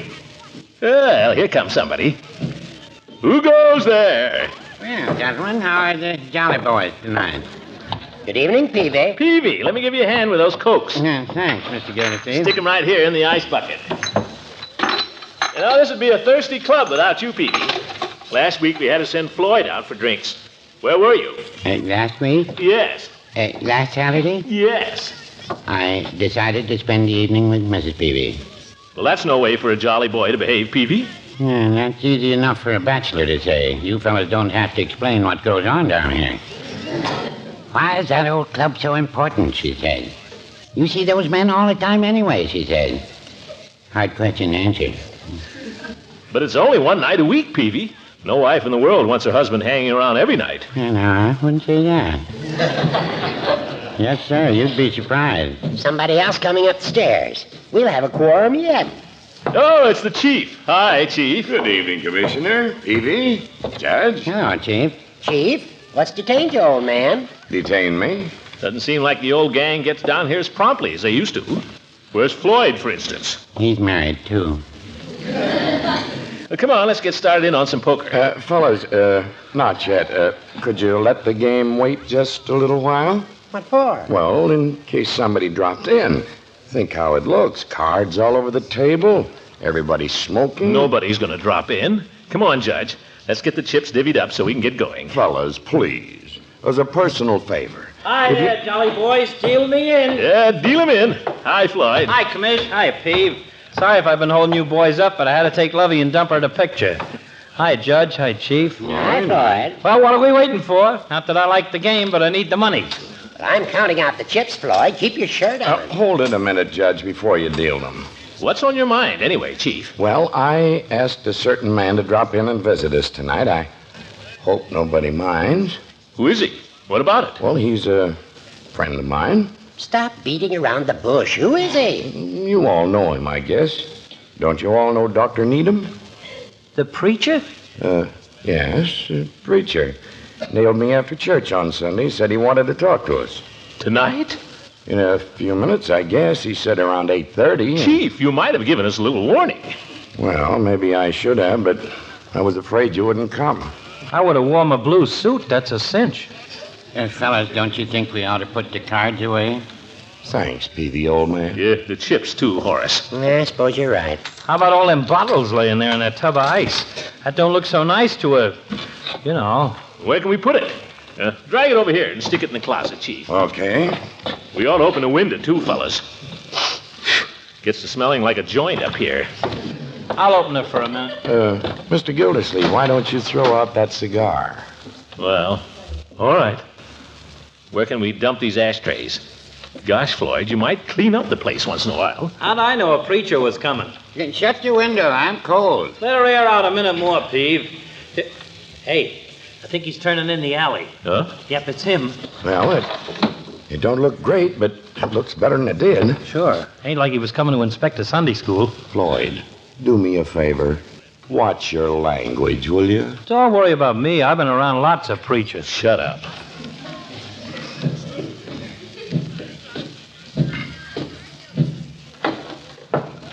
Well, if it isn't Dr. Needham. We were just chatting about you, weren't we, fellas? Yes, we were. Good evening, Doctor. Good evening, Mr. Gildersleeve. Good evening to all of you gentlemen. Judge. Evening, Doctor. Chief. It's a pleasure to have you with us, Doctor. Let me hang your coat up. Thank you. And Mr. Peavy, the good apothecary. I'm glad to see you. Glad to be of service anytime, Doctor. Doctor, maybe you don't know our other member here, Floyd Munson. I don't believe I don't think you know me, Dr. Needham. I go to Dr. Tutwiler down at... Of course. I have a very high regard for Dr. Tutwiler, and if you are one of his flock, Dr. Tutwiler's a fine man, isn't he? One of the best. Have a chair, Doctor? Here's a good chair, Doctor. Nice, comfortable one. I think I'll just sit in the straight chair, thank you. Mortify the flesh and improve the spirit.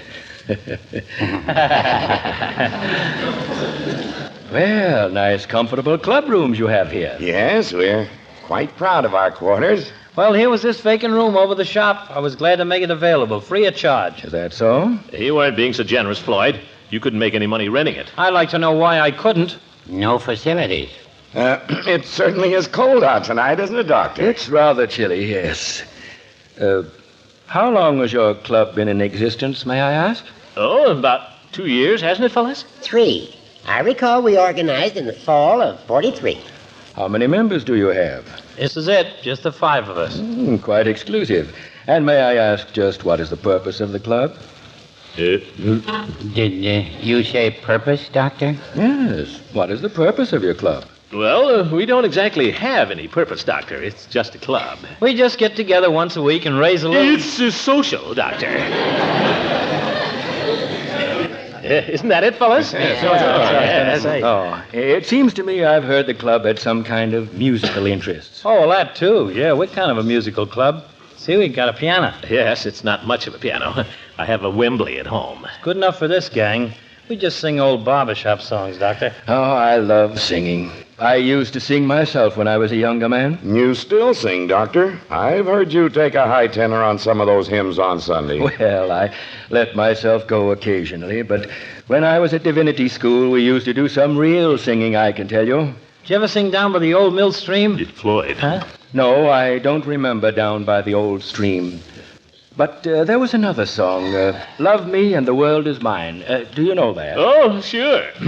I care not for the stars that shine. That's it. How'd it be if we tried that once, huh, Doctor? If you gentlemen will permit an outsider. Don't think of yourself that way, Doctor. You're one of we boys. Come on, fellas. I care not for the stars that shine. I dare not hope to e'er be mine. I only know I love you. Love me, and the world is My.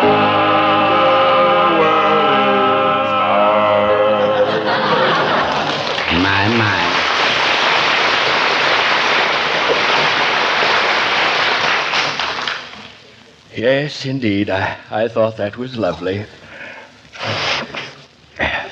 Lovely. How about another round, Doc?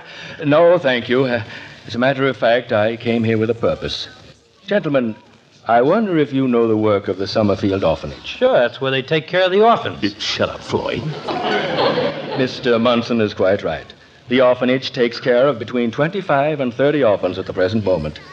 But they're desperately in need of funds. Uh-oh. So I've been going about appealing to various organizations for aid. I wonder if you kind-hearted gentlemen would be interested in adopting a lovely baby girl. Doctor. Well, perhaps I've put it too alarmingly. You wouldn't actually adopt this child. You'd simply contribute regularly to the orphanage in her behalf. And you would accept as a group the responsibility for her. Her name is Christina. She's 8 months old. Lovely child. Did you have any figure in mind, Doctor? $10 a month. Now, I don't want you gentlemen to give me your answer right this minute. I want you to think about it. If you care to, you may go out to the orphanage and visit little Christina. Think it over and let me have your decision. I think I know the answer you will find in your hearts. Thank you, gentlemen. I'll get your coat, Doctor. Good night, all. Good night, Dr. Needham.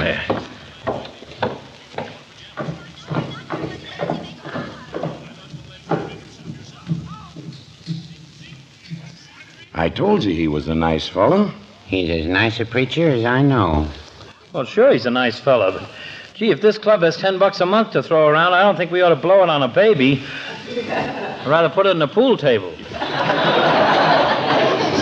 Floyd, haven't you got any heart? Certainly I got a heart. It's only $2 a month apiece. I ain't the money, it's the principle. Well, I'm in favor of the doctor's proposition. What do you say, Peavy? Mrs. Peavy always wanted a girl. I'm for it. Well, Floyd, are you going to be a spoil sport? Who's a spoil sport, you big son? You are, you big... Fellas. Let's be jolly boys.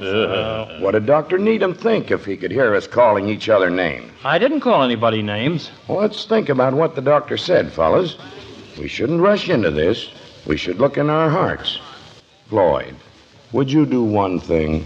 Before you decide, would you go out there with us and look at the little girl? Little Christina? Well... Come on, Floyd, that's fair enough. Look at her and then we'll decide. Well... All right, but now for the love of Pete, can we play poker for the rest of the evening?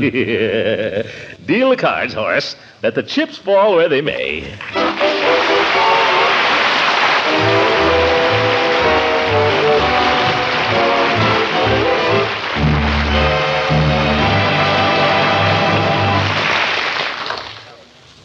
You know, it's a real pleasure to tell you that famous Kraft mayonnaise is once again available.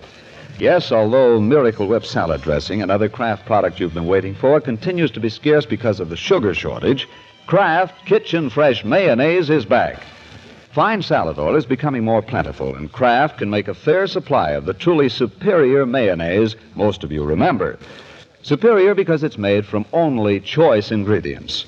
Fine salad oil, selected eggs, fragrant vinegar and spices, and as a final touch, genuine fresh lemon juice. No wonder Kraft mayonnaise has such distinctive, delicate flavor, such a rich, homemade goodness. It's easy to see why the most discriminating hostesses choose this particular mayonnaise, for flavor and for surpassing smoothness. A special beater patented by Kraft gives it a velvety texture you could never accomplish in your own kitchen. Yes, you'll be taking bows when you make salads from famous Kraft Kitchen Fresh Mayonnaise. Now available in reasonable quantity.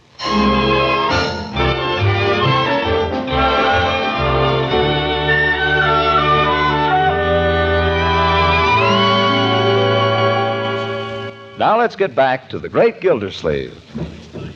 Here he comes, Marge. All right, Bertie, he's down. Hi, Unc. Good morning, children. Why, Unky, your vest. Don't tell me you're going to church with us. Of course, I always go to church on Sundays. Well, I always try. I don't always make it, perhaps. Leroy, how many times have I told you, if you must read the funny papers... I'm going to pick him up, don't worry. Thanks. Now, come and sit down.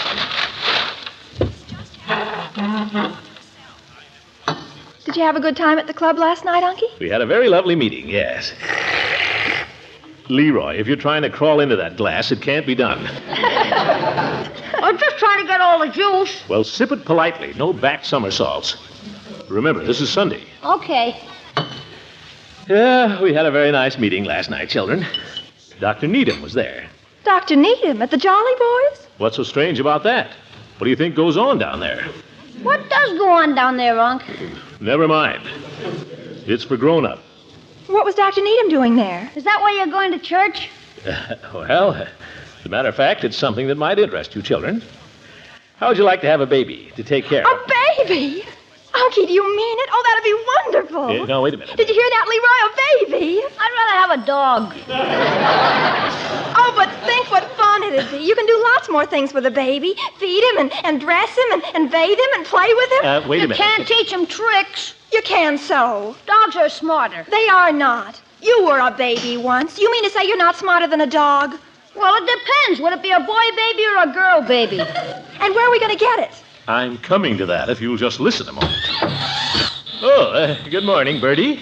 Sorry to keep you waiting, Mr. Gillsleeve. It's that darned old, it's that waffle iron. It went and stuck again. That's all right, Bertie. Bertie, we're going to have a baby. Yeah.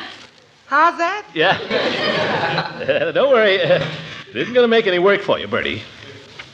We're not going to have the baby here. What? What good is a baby if you can't have the use of him? Let me explain, will you? Okay. This was an idea of Dr. Needham's. He thought it would be nice if different organizations around this town would each undertake to provide for some child out of the children's home. Sort of sponsor it and be a godfather to it. And pay for its upkeep next year. Oh, I think that's real nice. Yeah, so do I. You gonna do it then? Well, we're going to go out there to the home this afternoon and look over the proposition.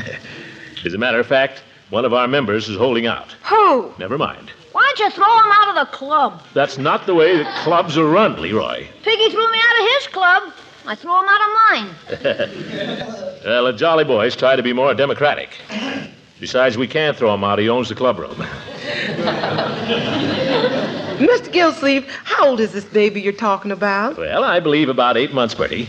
She's a little girl. Oh, I was thinking maybe I could knit her a sweater or some booties or something. Well, I think that would be lovely. I thought you children might like to contribute a little something, too, out of your allowances. As a Christmas gesture. 25 cents a month, say? I'd love to. Would we own part of it? The baby, I mean? Well, I'd say you'd have an interest in her. Certainly. I'll give $50. So will I. Well, that's very generous, children. I'm glad to see you respond that way. Is she cute, Unky? Well, I haven't seen her myself yet. All babies are cute. Has she got a name? Let's see. Her name is Christina. Oh. Couldn't we change it? Huh?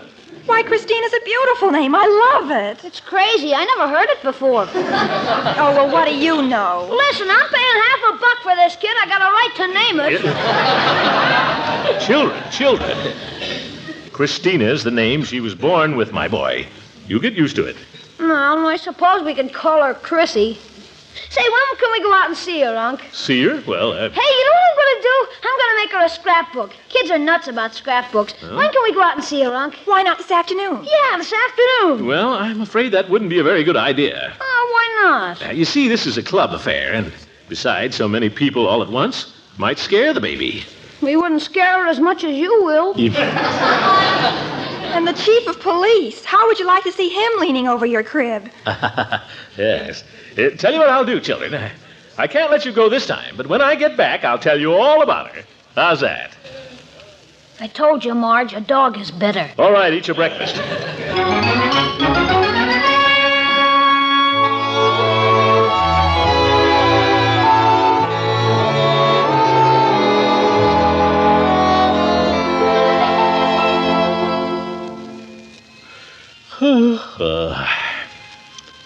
Cigar, Judge, while we're waiting?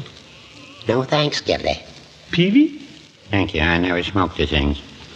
Yeah, that's right. Chief? I don't know that we ought to smoke in here, Commissioner. Why not?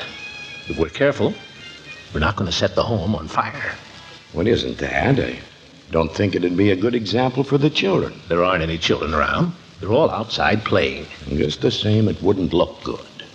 Chief is right, Gildy. All right. I won't smoke myself then. There's an ashtray there. The superintendent must smoke. Well. Thanks, Miss. Floyd. Yeah, fine. Hiya, gents. Chief. Well, we didn't think you were going to make it, Floyd. Gave you my word, didn't I? Just the same, I almost didn't. You should have seen me trying to convince Lovey I was coming out here this afternoon to see a baby. Asked me how old was the baby. Was she a blonde or a brunette? Still don't think she believes I'm out here. I don't believe it myself. Well, what do we do now? Just sit down and wait, I guess, Floyd. Yeah, Christina's asleep. Who? The baby. Oh. Well, what do we do? Just sit here till she wakes up? Till the nurse comes for us. Huh. Oh, well. I feel kind of foolish. What are we doing here, anyway? We nuts or something? You guys got me into this. Maybe it's like Dr. Needham said in his sermon today, Floyd. Children bring out the best in people. There's a lot in that, Floyd. A lot in it. Well, don't look at me. You're the one who's holding out, Floyd. Oh, look, now, don't get me wrong. I got nothing against kids. I'm for kids.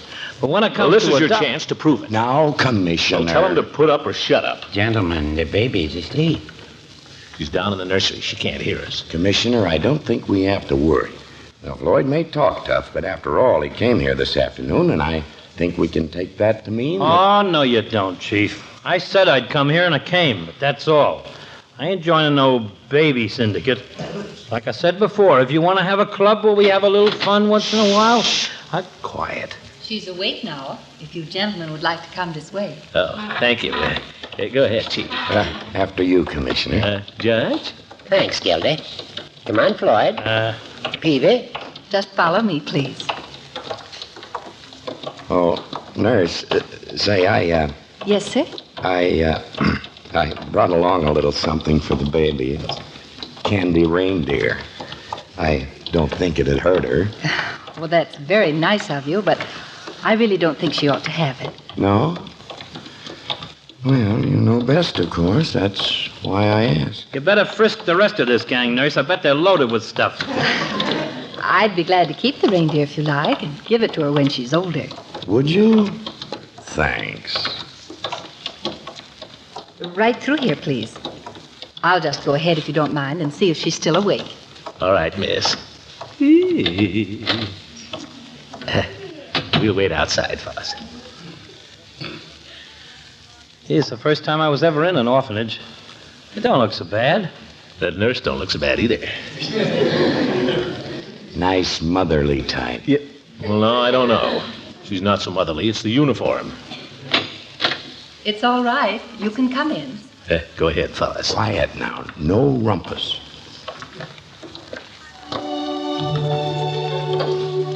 Some gentlemen to see you, Christina. Look at that. Well, what do you know?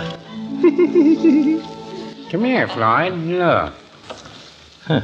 You know, I think she looks a little like you, Commissioner. She's got your double chin. Cute, isn't she? Who gave her the rattle? Oh, that's standard equipment. Go on. Play with your rattle, Christina. Play with your rattle. Doesn't want to play with a rattle, I guess. Just lies there staring at everybody. Well, what do you make of all this, Christina? What do you make of all this? She says I just wish all these big bad men would go away and leave me alone. Hello there, Christina. Can you say hello? Can you? Oh, for heaven's sake. Of course not, you old goat. She's only 8 months old. Well, no harm in asking. Hey, look. Look. What? She moved. Hey, that's pretty good for a kid only 8 months old. She's a smart girl, Floyd. Aren't you, Christina? Would you? Oh, you better back off there, Commissioner. She's going to cry. Huh? Oh, dear me. You wouldn't cry, would you, Christina? Look at that little lip quiver. Here it comes. Oh, gosh, I didn't mean to scare her. Here, let me try. What's the matter, kiddo? Look, see the pretty rattle? She's not interested in the rattle, Floyd. Hey, she smiled. That wasn't a smile, Floyd. That was gas. Babies do that when they have a bubble. It was so a smile, wasn't it, nurse? I'd call it a smile. Yeah, what'd I tell you? Tell me, I don't know about babies. There she goes again. I think the kid likes me. Oh, I wouldn't touch her. Floyd! I ain't touching her. She grabbed hold of my finger. Look at that. Well, I'll be darned. She won't let go of it either. Little son of a gun. Grabbed hold of my finger. I guess she does like you all right, Floyd. Pretty lucky. The little son of a gun. Say, miss, you don't suppose I could hold her for a minute? Nah, I better not.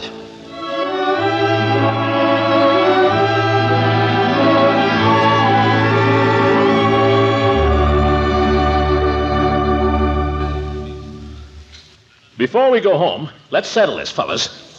What do you think? Listen, that's a smart kid, you know it? That's one of the smartest kids I ever saw for her age. She ain't like most babies, just lie there. She's got personality, you know what I mean? She's smart, too. Sure. Gentlemen, it's moved and seconded. What the heck, we don't have to be so darn formal about this. You all know the motion. All in favor? Aye. Opposed? Motion carried. Baby adopted.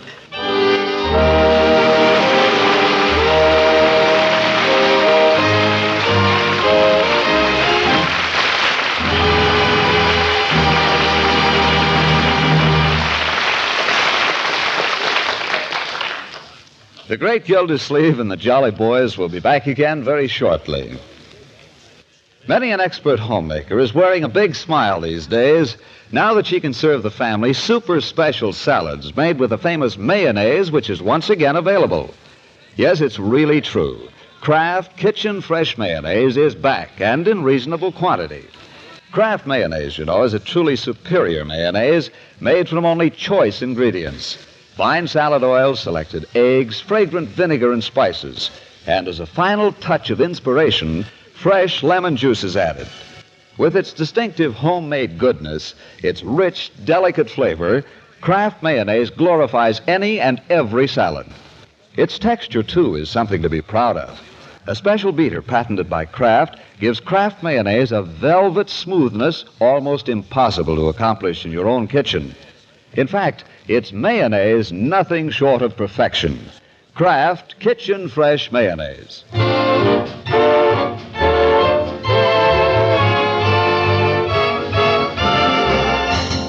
Wonder where everybody is. I can't imagine. This is just as bad as last week. Wait, here comes somebody. That's you, Chief? Hiya, fellas. Floyd! You're late, Floyd. Where are all the others? Peavy phoned he's staying home tonight with the wife. How about the Chief? Him, too. He's refereeing a kid basketball game down to the Y. Yep. And he's going straight home. I gotta be going myself. What? Yeah, I got Lovey waiting for me down in the car. Well, I guess I'll... Floyd, wait a minute. Yeah, stick around. Can't. Sorry. Lovey and I going to movies. Give her a break for a change. Good night. Night, Floyd. Well, what'll we do, Judge? I don't know. Maybe we should call up somebody. Who? I don't know. You know something? That baby could ruin this club. Good night, folks.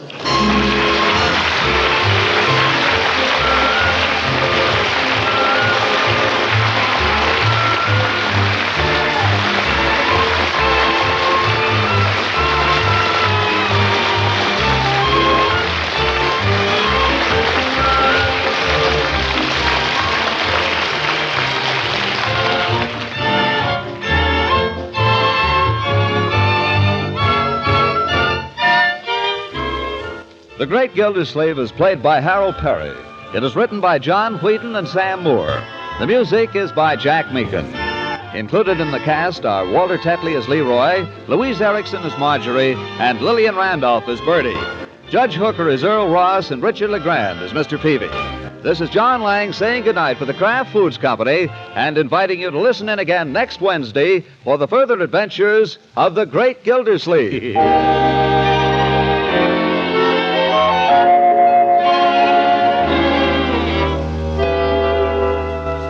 Now it's really true. You can make real, rich, velvety smooth ice cream in your refrigerator. Just ask your grocer for the Kraft product called Frizz, F-R-I-Z-Z. One package makes 6 generous servings of ice cream, and very economically. You simply add water, a little sugar, and freeze according to directions on the package. Add fruit juices or flavoring for variety. Frizz contains plenty of fine cream and milk, made by a process that retains marvelous freshness of flavor. Get Frizz from your food dealer tomorrow. Surprise the family with homemade ice cream tomorrow night. is NBC, the national broadcasting company. I could use a little frizz right now myself. Yeah, I know I don't need it, but I sure like it. 79 years ago, December 4th, 1946, The Great Gildersleeve here on Classic Radio Theater with Wyatt Cox. If you like what we do here, if you'd like to support these podcasts, best thing you can do is go to classicradio.stream. You can read about things there. You can find the Buy Me a Coffee link. You can also find all sorts of interesting things. We have items for purchase available, including the XH data radios. And if you'd like to, just like I said, buy me a coffee, you can do that.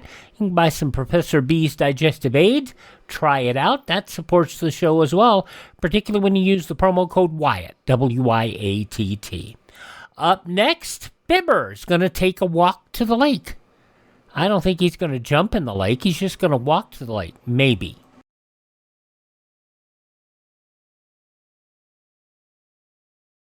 Ladies and gentlemen, last year's traffic death toll was 37,500, a 7% increase over 1950. The National Safety Council believes that the best way to promote safety on the road is for each of us to know and obey traffic laws, to read and heed traffic signs. So be careful. The life you save may be your own. When Fibber becomes determined to do something, he does it, even if it kills him. Let's see if this walk to Dugan's Lake killed him as we head to Wistful Vista, 79 to be precise, and see what's going on in the lives of Fibber McGee and Molly. The Johnson Wax Program with Fibber McGee and Molly.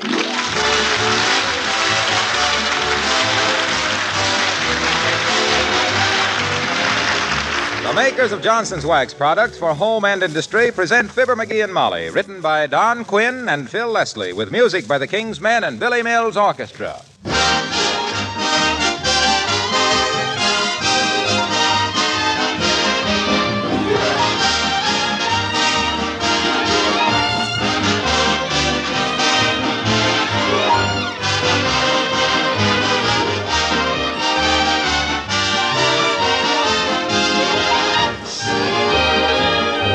Do you remember the last time you walked down the shining hallway of a big modern office building or a hospital corridor? Did you stop to wonder how the floors in schools, hospitals, and public buildings are protected against the thousands of feet that tramp across them? How they're kept beautiful in spite of all that traffic? Well, if you were to look into the janitor's supply room in these buildings, you'd find Johnson's Wax polishes in a great many of them. Yes, those famous Johnson's Wax products are used in the maintenance of millions of square feet of such floors from coast to coast.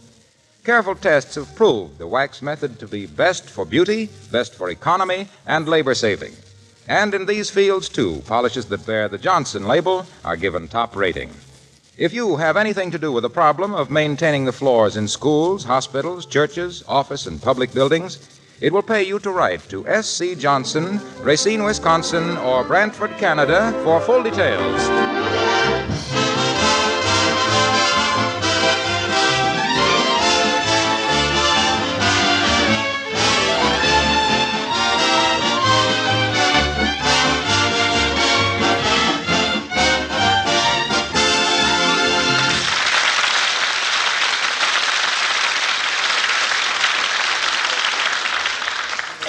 Winter is a wonderful time of the year, if you care for that sort of thing. Some people like to stay home by the fire. Others like to go out and skate for hours on end. They don't even care which end. And here at 79 Wistful Vista are two of our favorite winter sports, Fibber McGee and Molly.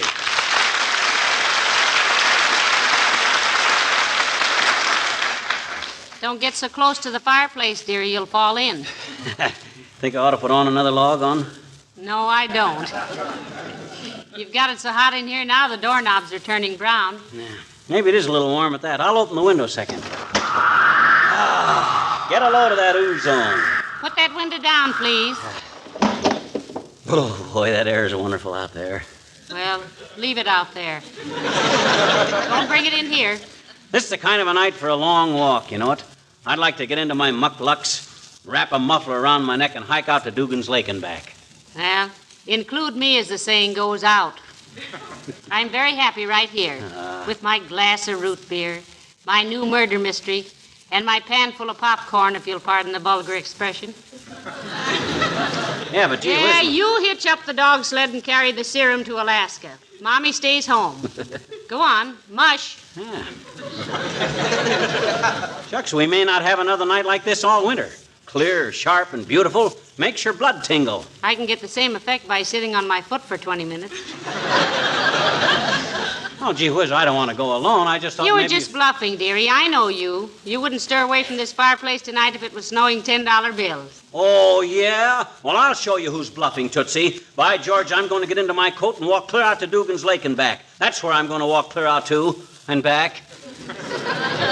Your mittens are on the hall table. Huh? Oh, okay.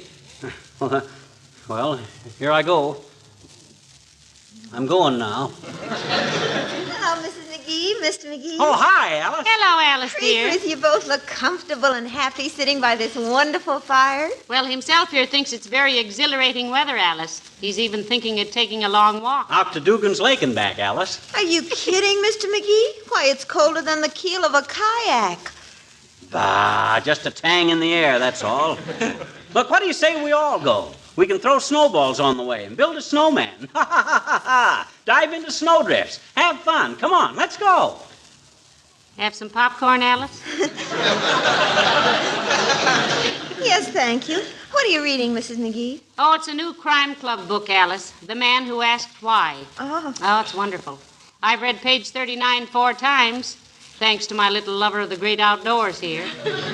Okay, sissies, okay, I'll go alone then. You two panty waists can stay here and make like a couple of hothouse petunias. Well, I couldn't go anyway, Mr. McGee. Bud's calling for me in half an hour. We're going to a movie. Oh, who's Bud, dear? Bud is the floor walker in my department at the Bonton who always wears a carnation in his buttonhole's cousin. I see. Well, you'll have to sit, if you don't get started pretty soon, because all the theaters are pretty crowded these days, in the balcony. You and Bud will be perfectly welcome to stay here by the fire, Alice. There's plenty more popcorn and apples and marshmallows. Oh, gee, thanks, Mrs. McGee. Maybe I will ask Bud to stay here this evening. We could sit by the fire and... Oh, look at Mr. McGee. You look like you were going to the North Pole, Mr. McGee. Enjoy yourself, dearie. Oh, I will, believe me. A few miles in this bracing air and I'll get it. I'll get it. Wait till I take this overcoat off. You don't have to take your coat off to answer the phone. Well, maybe somebody wants me to stay home for something or other. Hello? Who? Oh, yeah, she's right here. It's for you, Alice. Oh, thanks, Mr. McGee. Hello? Yes, this is Alice. What? No, that wasn't my father. That was the house that I rent a room in's owner. Yes. Well, look, Bud, how about if we stay right here tonight? The fireplace is... What? Fine. Goodbye, Bud. He says I talked him into it. Well, get going, McGee. Here's your coat and mittens. Huh? Oh, well, okay. Well, so long. Goodbye. Goodbye. Well, here I go. Hello, McGee. Anybody home? Oh, my gosh, old Doc Gamble. Come on in, Doc. Take off your things. Here, Molly, take my coat. I can't go out now. Yeah, we got company. Ah, good old Doc. Come on right in, Doc. Sit a spell. I want you to come.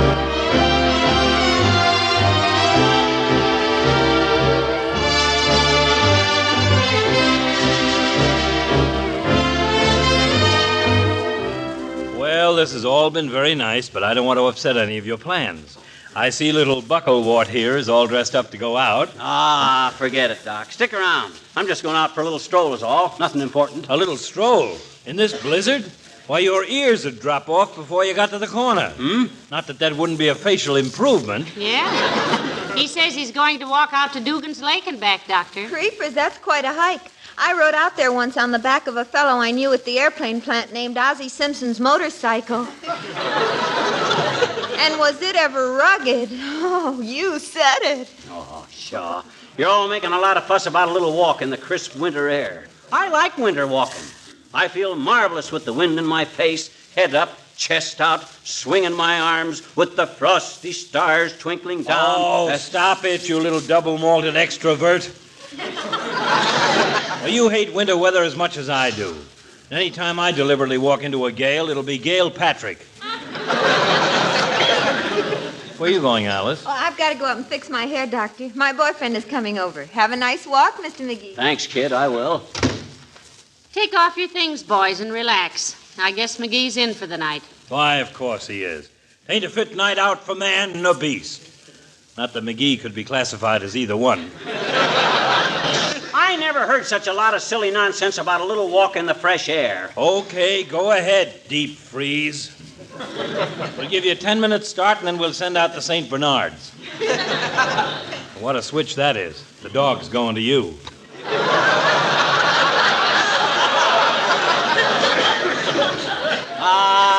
Pata, I can take it. I got Indian blood in me. I'm 1/16th Potawatomi. You know, I think he really is, Doctor. Betcha. At least he dances much better alone than he does with me. Well, if he's 1/16th Indian, my mummy was an Egyptian. What does it prove, anyway? It's just, that's for me. How do you know, Doctor? Anytime the weather gets below zero and I'm chatting comfortably in a warm home with friends and the phone rings, it's for me. Somebody's child has just swallowed a toy soldier, and I've got to go and demobilize him. Well, what'd you expect? Did you take up medicine so he could sit in your big fat office all the... I'll get it. 79 Wistful Vista, Molly McGee speaking. Who? Yes, he's right here. For you, Doctor. It is? Well, thank you. Gamble speaking. Yes. Well, yes, the bishop. Great Scott. Don't move him till I get there. Yes, I'll hurry. Hand me my coat and hat, McGee, quick. See you later, folks. Oh, my gosh, something serious, Doctor? Yes, when I left the hospital, I was in the middle of a chess game with one of the interns, and if he moves that bishop, I'm checkmated. Good night. Hold up there. Well, better put your hat and coat away, dearie. I knew you wouldn't really go for a walk tonight. No, you did you? You think that big fat pill pusher talked me out of it, did you? No, sir. He just got my back up. That's just what he got up. Hand me my mittens again. Here. Hey, wait a minute. You don't think I ought to stay till Alice's boyfriend gets here? Oh, no. You run along, or I'll begin to suspect you of deliberately stalling. Why, Molly, how could you think such a thing? Much less say it.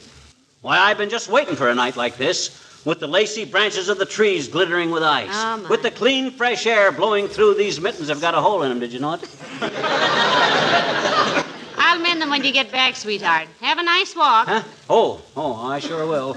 Well, so long. Hello there. Anybody home? Oh, well, hi, Junior. Come on in. Hey, Molly, here's Wilcox.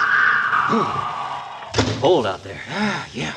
Say, I don't want to break up anything, Mac, if you were going out. Hello, Molly. Hello, Mr. Wilcox. Take off your coat and sit over here by the fire. You're not interfering with a thing, Junior. Mighty glad to see you. I was merely going out for a little walk. Out to Dugan's Lake and back. Dugan's Lake? Why, there are 10-foot snowdrifts between here and Dugan's Lake. They wouldn't find your body till spring.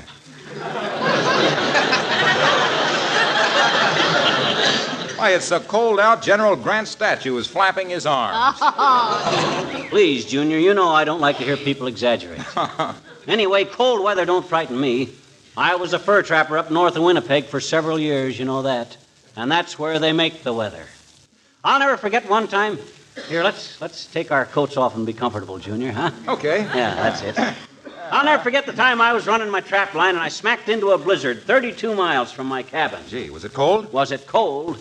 Junior, it was so cold the teeth in my pocket comb were chattering. The smoke from my campfire froze solid before it got 5 feet in the air. Just kind of congealed and fell over on the ground. And that's what saved my life. Tell us about it, McGee, as if anybody could stop you. Well, sir, quick's a flash. I piled peat on the campfire. Peat? That's a kind of an inflammable turf, isn't it? Yeah, but I was referring to Pete Umguk, an Eskimo that was working with me that season. I threw Pete on the fire because he was wearing a sheepskin coat that would make a big smoke, you see. Well, sir, fast as the smoke froze and fell down, I'd grab it and start piling it up. You ever handle any frozen smoke? No, but we've heard a lot of hot air that was pretty solid.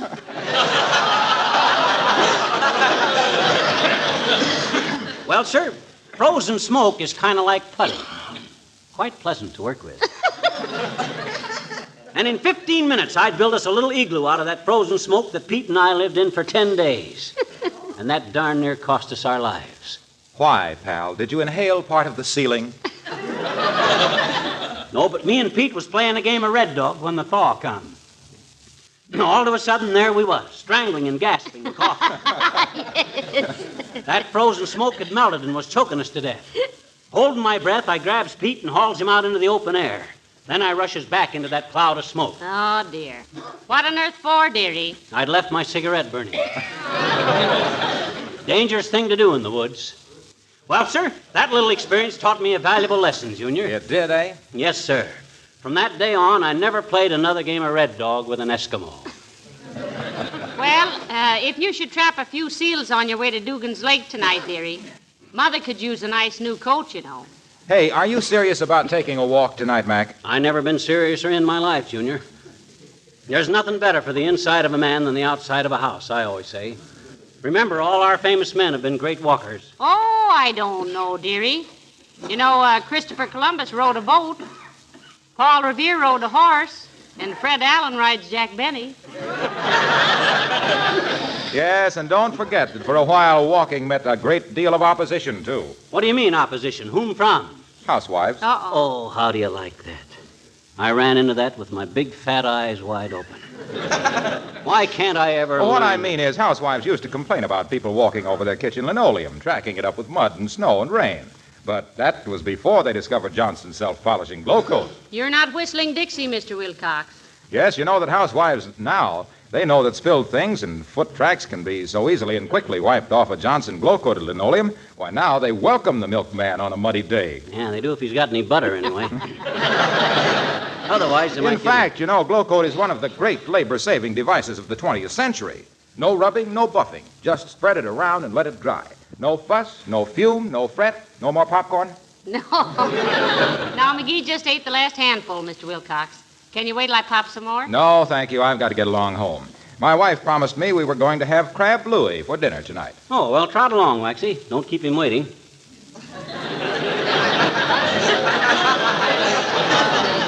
Keep who waiting? This crab Louie, whoever he is. Oh, okay, pal. Good night, Molly. Good night, Mr. Wilcox. Oh, it's cold. And now for your information, dearie. Crab Louie is a kind of a salad. How do you know? You ever meet him? Not a him, it's a dish made of crab meat. Oh, I see. Did he invent it? Who? This guy, Louie. Louie who? Well, search me. I never met him. He's a friend of Wilcox's. Well, we'll ask them to bring him over some night. Sure. What do we care if he's a crab? We'll jolly him up a bit.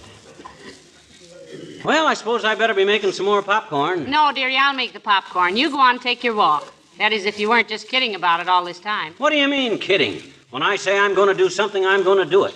Come anything or high water. Where's my overshoes? Ah, here they are. Are you really going, McGee?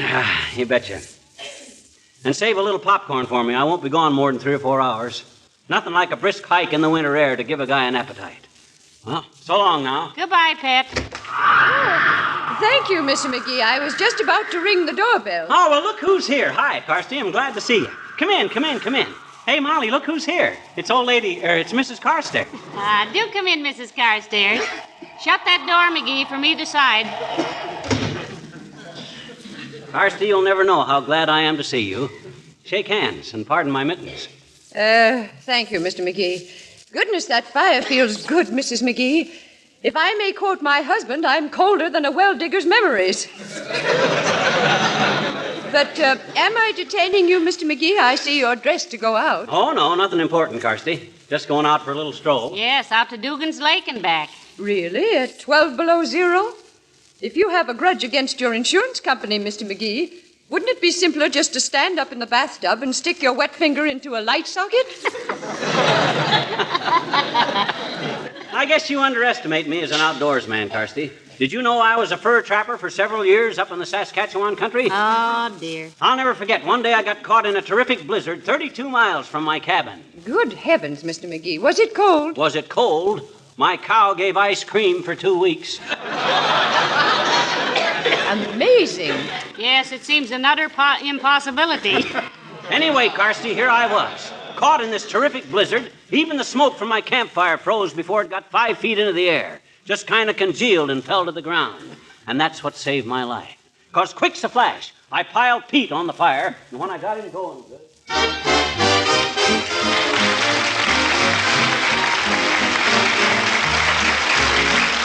The King's Men sing Yadata Yadata.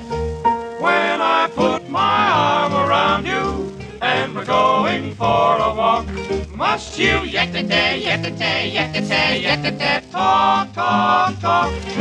When we're sitting close together in a cozy taxi cab, must you yet-a-day, yet-a-day, yet-a-day, yet-a-day, gab, gab, gab? Aristotle, mathematics, economics, and teachers. Then psychology, biology, photography, biography. Slow down, who cares?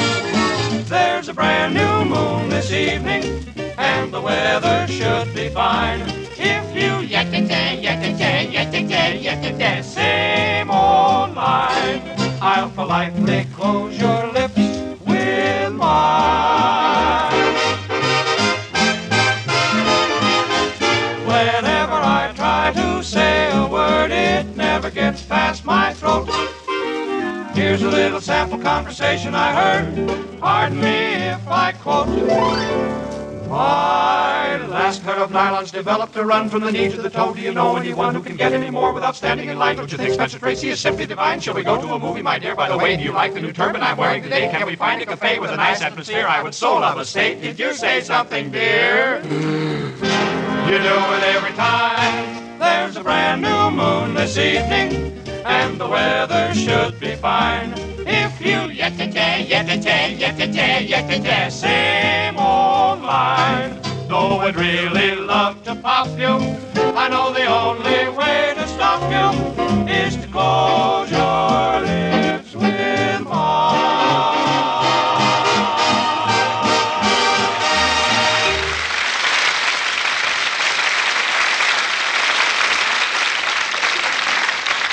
Yes, sir. And that little experience taught me a valuable lesson, Carsty. Did it indeed, Mr. McGee? Yes, sir. From that day on, I never played Red Dog with an Eskimo. Wasn't that an interesting experience, Mrs. Carstairs? It really was, my dear. And while it might seem incredible to some, I happen to know it's true. You do? Yes. You see, Mr. Carstairs and I were motoring through Maine one winter en route to our hunting lodge. Oh. My husband goes up there every year to shoot moose. And what happened, Mrs. Carstairs? We had a blowout just as we encountered a blizzard. But my husband leaped out of the car, lit a cigar, and started blowing smoke rings, which froze almost instantly, of course. Oh, well, Natch. Finally, he blew one the exact size of our tires, mounted it on the rim, and we reached our hunting lodge in the nick of time.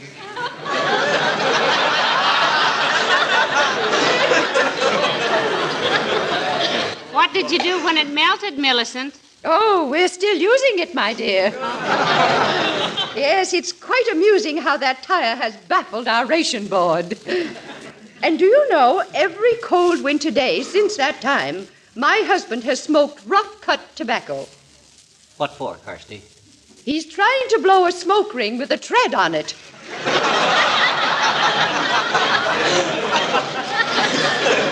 Well, this has all been very entertaining, but I simply must go. Good evening. Good night, Mrs. Carstairs. Good night, Millicent.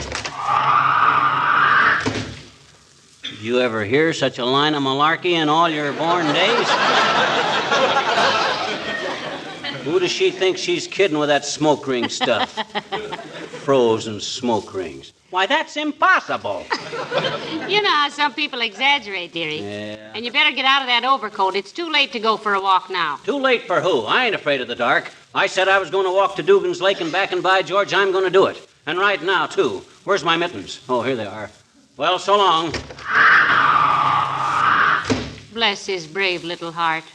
He hates walking like a jockey and snow like the Miami Chamber of Commerce. But he'll trudge out to Dugan's Lake like a little man. Hey, Molly, look who I found coming up our front walk. Old civic virtue himself. Come on in, Latrivia, old man. Come on in. Quit shoving me, McGee. Good evening, Mr. Mayor. Good evening, Mrs. McGee, though it certainly is a bit of cold one. Yeah, it's cold, but it's stimulating, boy. I don't suppose you'd have a small glass of something My to... goodness, what's the matter with me? McGee, get his honor a nice cold glass of root beer. Why, sure. No. Thank you, anyway.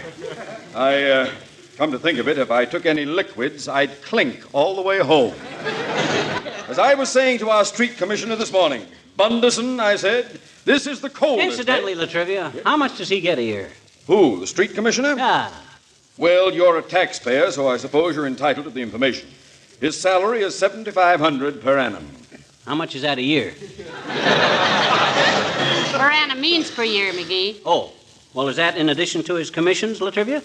What commissions? Any commissions. He's a commissioner, isn't he? Yes, but he doesn't work on commission. He gets a straight salary. Well, then why do they call him a commissioner? Because he belongs to the street commission, you idiot. Oh, he belongs to the commission, but the commissions don't belong to him, huh? Is that your idea of fair play, Latrivia? Guy works all year long earning commissions, and the city says, no, you take your straight salary and like it. By George, I'm going to start an investigation, Latrivia, that'll start... You go right ahead, McGee. I've been investigated by bigger dunderheads than you in my day, and if I can't Now, there's no use flying into a rage, Mr. Mayor. I assure you the investigation will be fair and impartial. Certainly. All we want is a square deal for our public servants. Of course, but Man earns a commission, he's entitled to get a commission. But he doesn't Plus get... his salary. But he's not entitled to a commission. As a member of the Common Council, What I mean to say is that the street... He's a member... We all in the... That is the...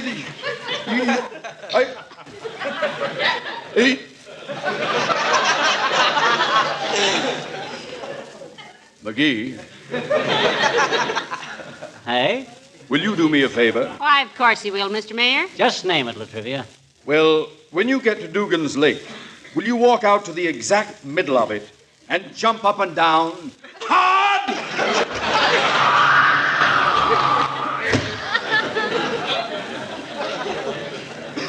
Now, there goes a very thoughtless guy. I don't suppose he ever stopped to think what might happen if I jumped up and down on the ice on Dugan's Lake. It's pretty thin out there in the middle. Fella could bust right through. Oh, well, he didn't know what he was saying, most likely. No. Look, dearie, if you're not going to Dugan's Lake, and I wouldn't blame you if you didn't. What do you mean if I'm not going? Certainly I'm going, and right away, too. I got my backup about this thing, by George. I'll hate myself in the morning if I don't go through with it now. So long, baby. Wait a minute. Here's your mittens. Huh? Oh, thanks. Well, so long. Enjoy yourself, darling. Okay. Heavenly days. I do believe he's really going. Well, now, where was I? Oh, yes, page 39. The alley where the dead man had been found was a blind alleyway between a building...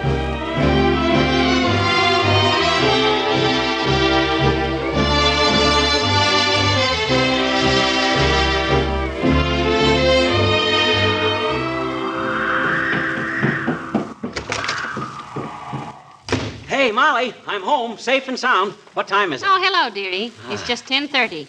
You've only been gone 3 hours. Did you enjoy your walk? Oh, it was marvelous. I'm pretty tired, but it was worth it. Did you ever see the moonlight on Lake Dugan in wintertime? Oh. I'm telling you, it's a spectacle. The stillness, the blue shadows of the trees on the dunes, the swoop of a night owl over the drifted snow. By George, Molly, it's an experience that I'll never forget. I'll get it, McGee. You must be completely worn out. Sit down and rest, sweet. 79 Wistful Vista, Molly McGee speaking.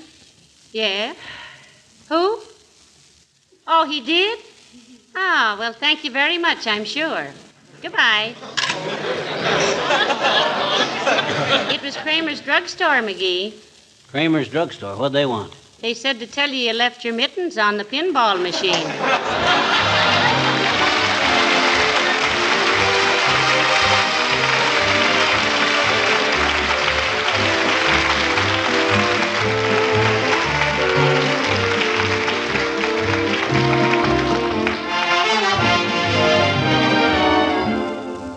Ladies and gentlemen, one of America's favorite comedians comes back to the NBC airwaves tonight. You'll hear him on his new show over most of these stations directly following Bob Hope. Yes, and we know you join us in wishing good luck and even greater success to Red Skelton.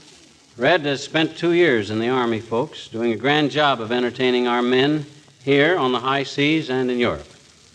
Red is one of the fortunate GIs who has an assured future. But there are thousands and thousands of men who will for many years be dependent on you and us for hospital care, for rehabilitation and return to civil life. And there's a debt of honor we owe the families of those who lost their lives in our service.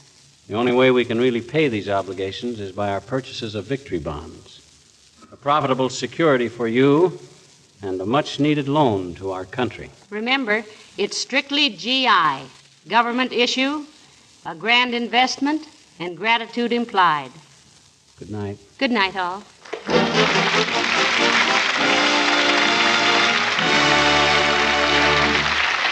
This is Harlow Wilcox speaking for the makers of Johnson's Wax Products for home and industry, inviting you all to be with us again next Tuesday night. Good night. This is the National Broadcasting Company. Gotta love it. Fibber McGee and Molly, 80 years ago, December 4th, 1945. I'm surprised he made it down to the drugstore. I am. That's Fibber for you. All righty, coming up next, we'll see what's going on with David and Claudia and something new in the apartment.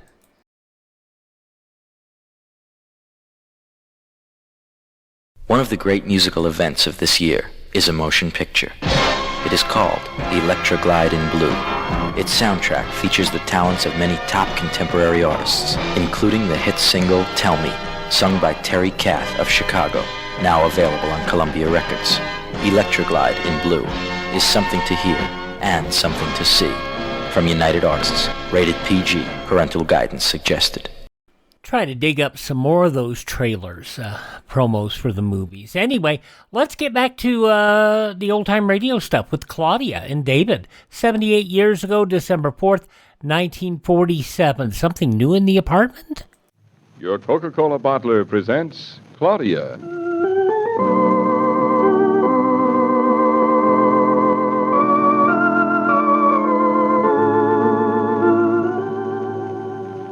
Claudia, based on the original stories by Rose Franken. Brought to you, transcribed Monday through Friday, by your friendly neighbor who bottles Coca-Cola. Relax, and while you're listening, refresh yourself. Have a Coke.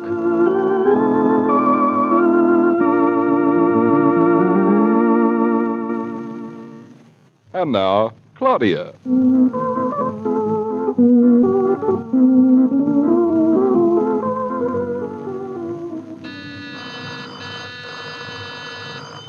Everything at once, eeny, meeny, miny, mo.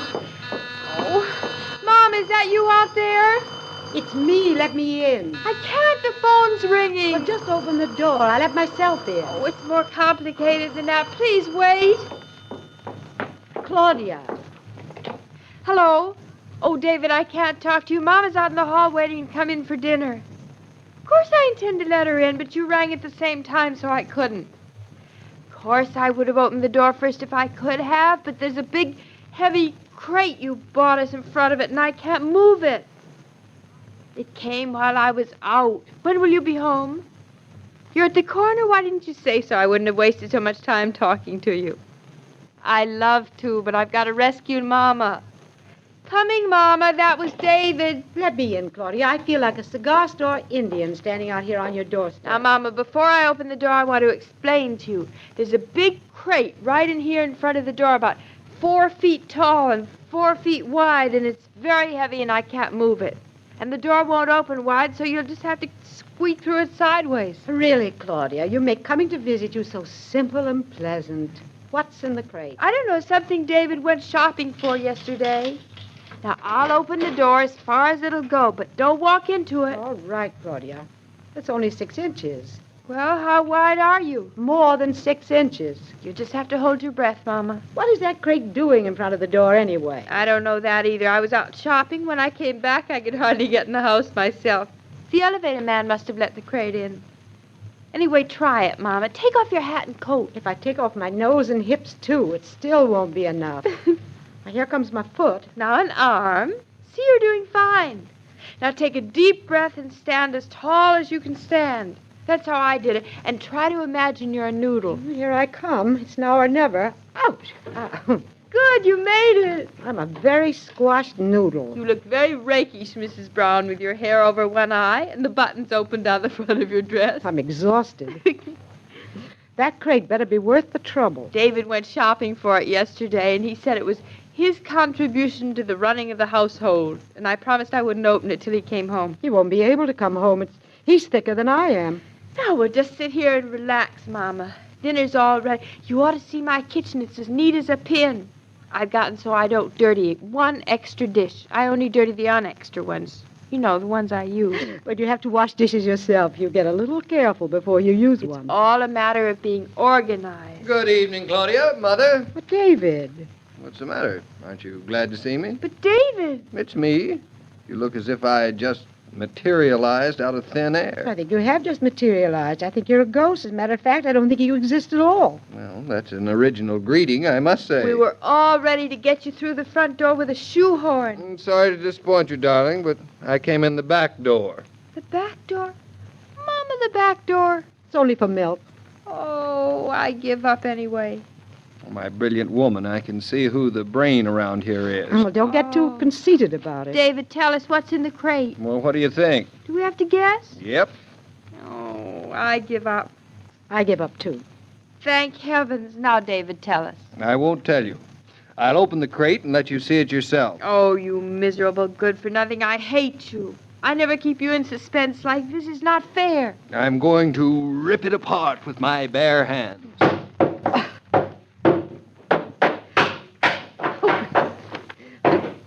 Claudia, he's gotten so important. Why, I knew David when he was a sweet little boy. Now look at him. That's what happens to the Mama. When they get their own wives and their own homes, they think they're the only fish in the puddle. I'm the only brainy fish in this puddle. Conceited fish. David, I can start to see what it is. It's all white, and it's got chromium on it. Whatever it is, it looks terribly expensive. And for what it was, it's very cheap. This little object is going to completely revolutionize this whole household. It's a full-time maid. You're not so dumb, Mrs. Brown. That's almost what it is, a mechanical full-time maid. David, stop talking and open it. There, now. There, that does it. Now, all we have to do is to tear off the paper. I'll help you undress it. David, are you sure it's not a washing machine? Positive, but it's a relative. Here we go. Looks like a washing machine, David. Nope, look again. It's a dishwasher. Yeah, what do you think of that? I almost guessed. A dishwasher. I never dreamt. David, what are we going to do with a dishwasher? Wash the dishes. But that's my job. What's the matter with the way I wash them? Nothing, but this is modern. Now look, darling. This is an age of mechanical wonders that we live in. We may as well make the most of it. How come you didn't get a washing machine? All the ads say that the happy bride is the one who owns one. Clothes you wash once a week. Dishes 3 times a day. He really isn't so unbrainy, Claudia. I'm not so sure I could trust our dishes to this machine. How does it know what to do? It knows. That's what it's for. I see what she means, David. After all, it's only a machine. Only a machine? Well, I like that. Well, I'll have you know this machine not only washes dishes, but soaps, rinses, and dries them as well. I don't believe it. You don't, eh? All right. We'll connect it up and show you how it works. I've always managed to do them pretty well by myself. But what happens, David, if in the middle of everything it changes its mind? It hasn't got a mind. Then how can it do the dishes in the first place? Doing the dishes doesn't take a mind. Well, I knew a woman once who had an automatic phonograph that never broke any records. It just chewed them up in little pieces and spat them out. What did this cost? None of your business. Listen to how he talks, Mama. David, you can do dishes by hand for practically nothing. Women, honestly, just because their grandmothers did something a certain way, they go right on, never questioning, never thinking it could be improved on. It takes a man to realize the advantages that science has developed. Listen to him, Mama. I'm perfectly willing to be convinced. I just don't think you can convince me. All right, we'll see. Come on, girls. Now, let's push this thing into the kitchen and attach it up. There we go. I had the new plumbing put in while you were out. Oh, that's what those little pipes are. I thought they just grew there. Like toadstools.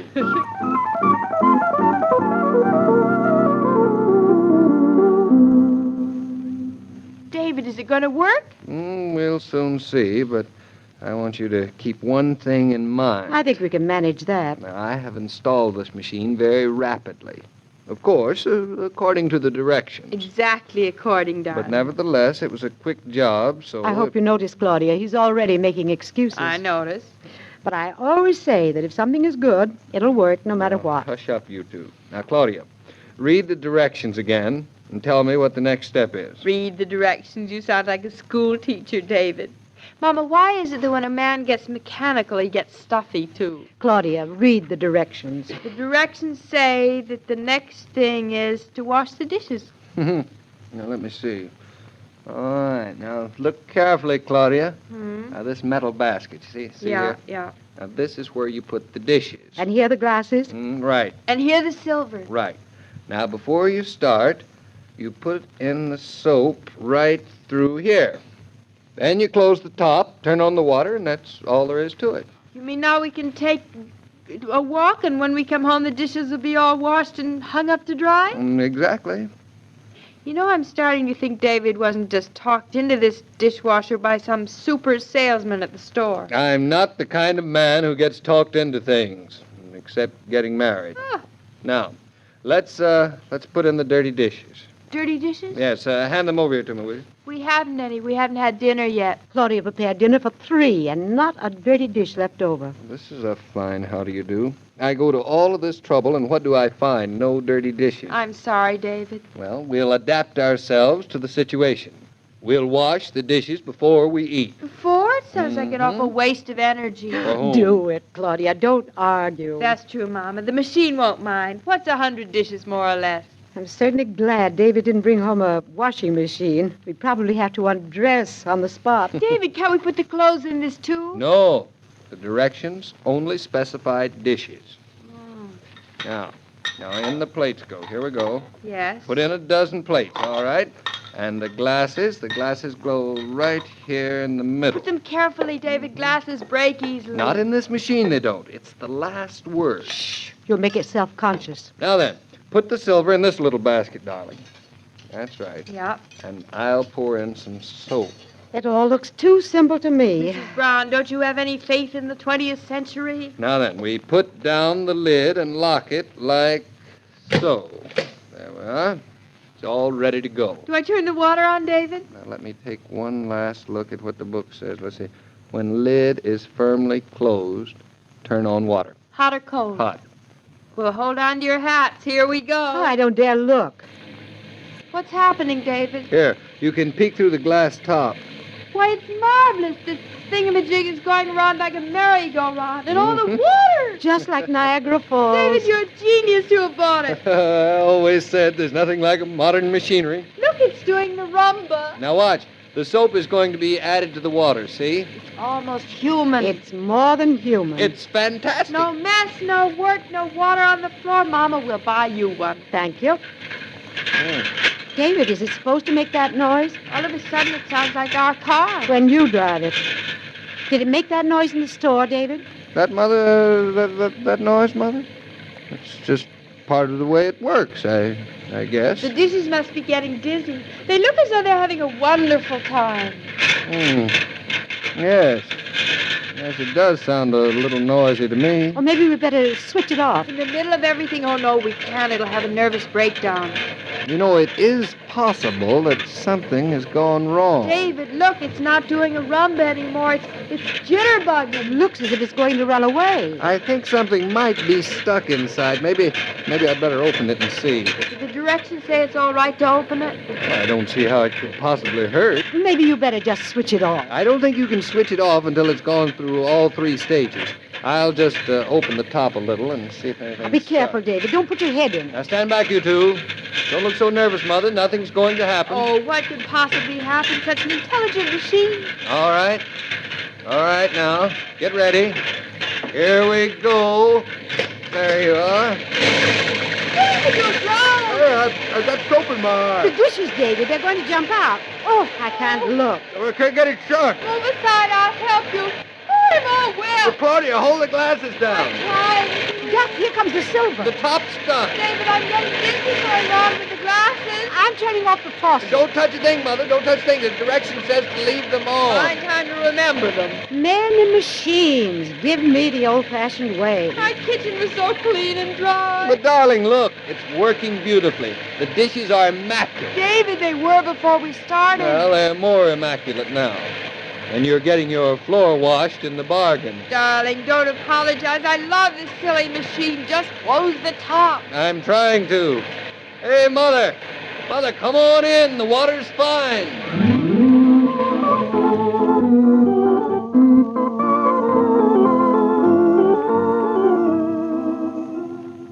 This broadcast of Claudia was supervised and directed by William Brown Maloney.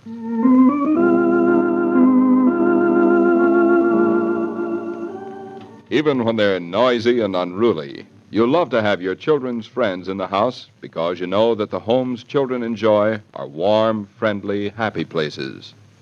Well, there's one sure way to attract the young generation, and that's to keep plenty of Coca-Cola in the refrigerator. How they aim for the icebox the minute they enter, and how they go for those frosty bottles. As a matter of fact, you'll attract folks of all ages if you remember to keep your refrigerator well stocked with Coke.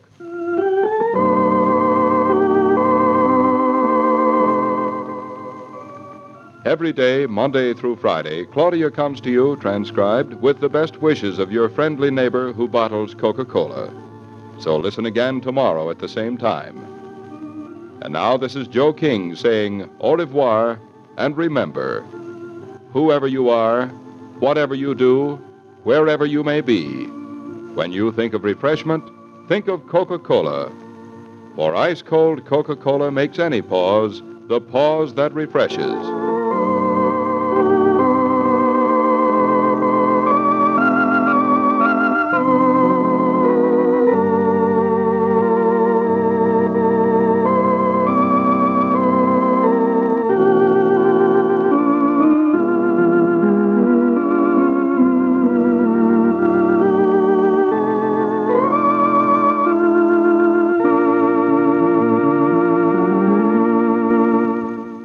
Not only did dishwashers destroy dishes, washing machines destroyed clothes.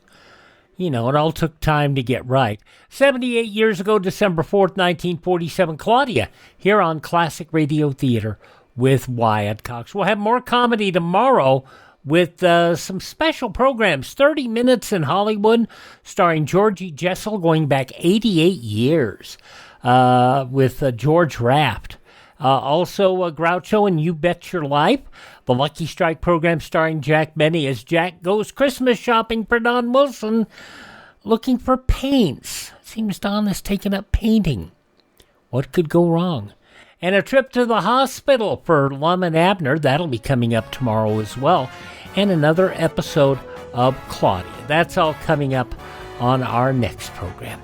Have yourself a great day. We will talk to you tomorrow for more Classic Radio Theater. I'm Wyatt Cox.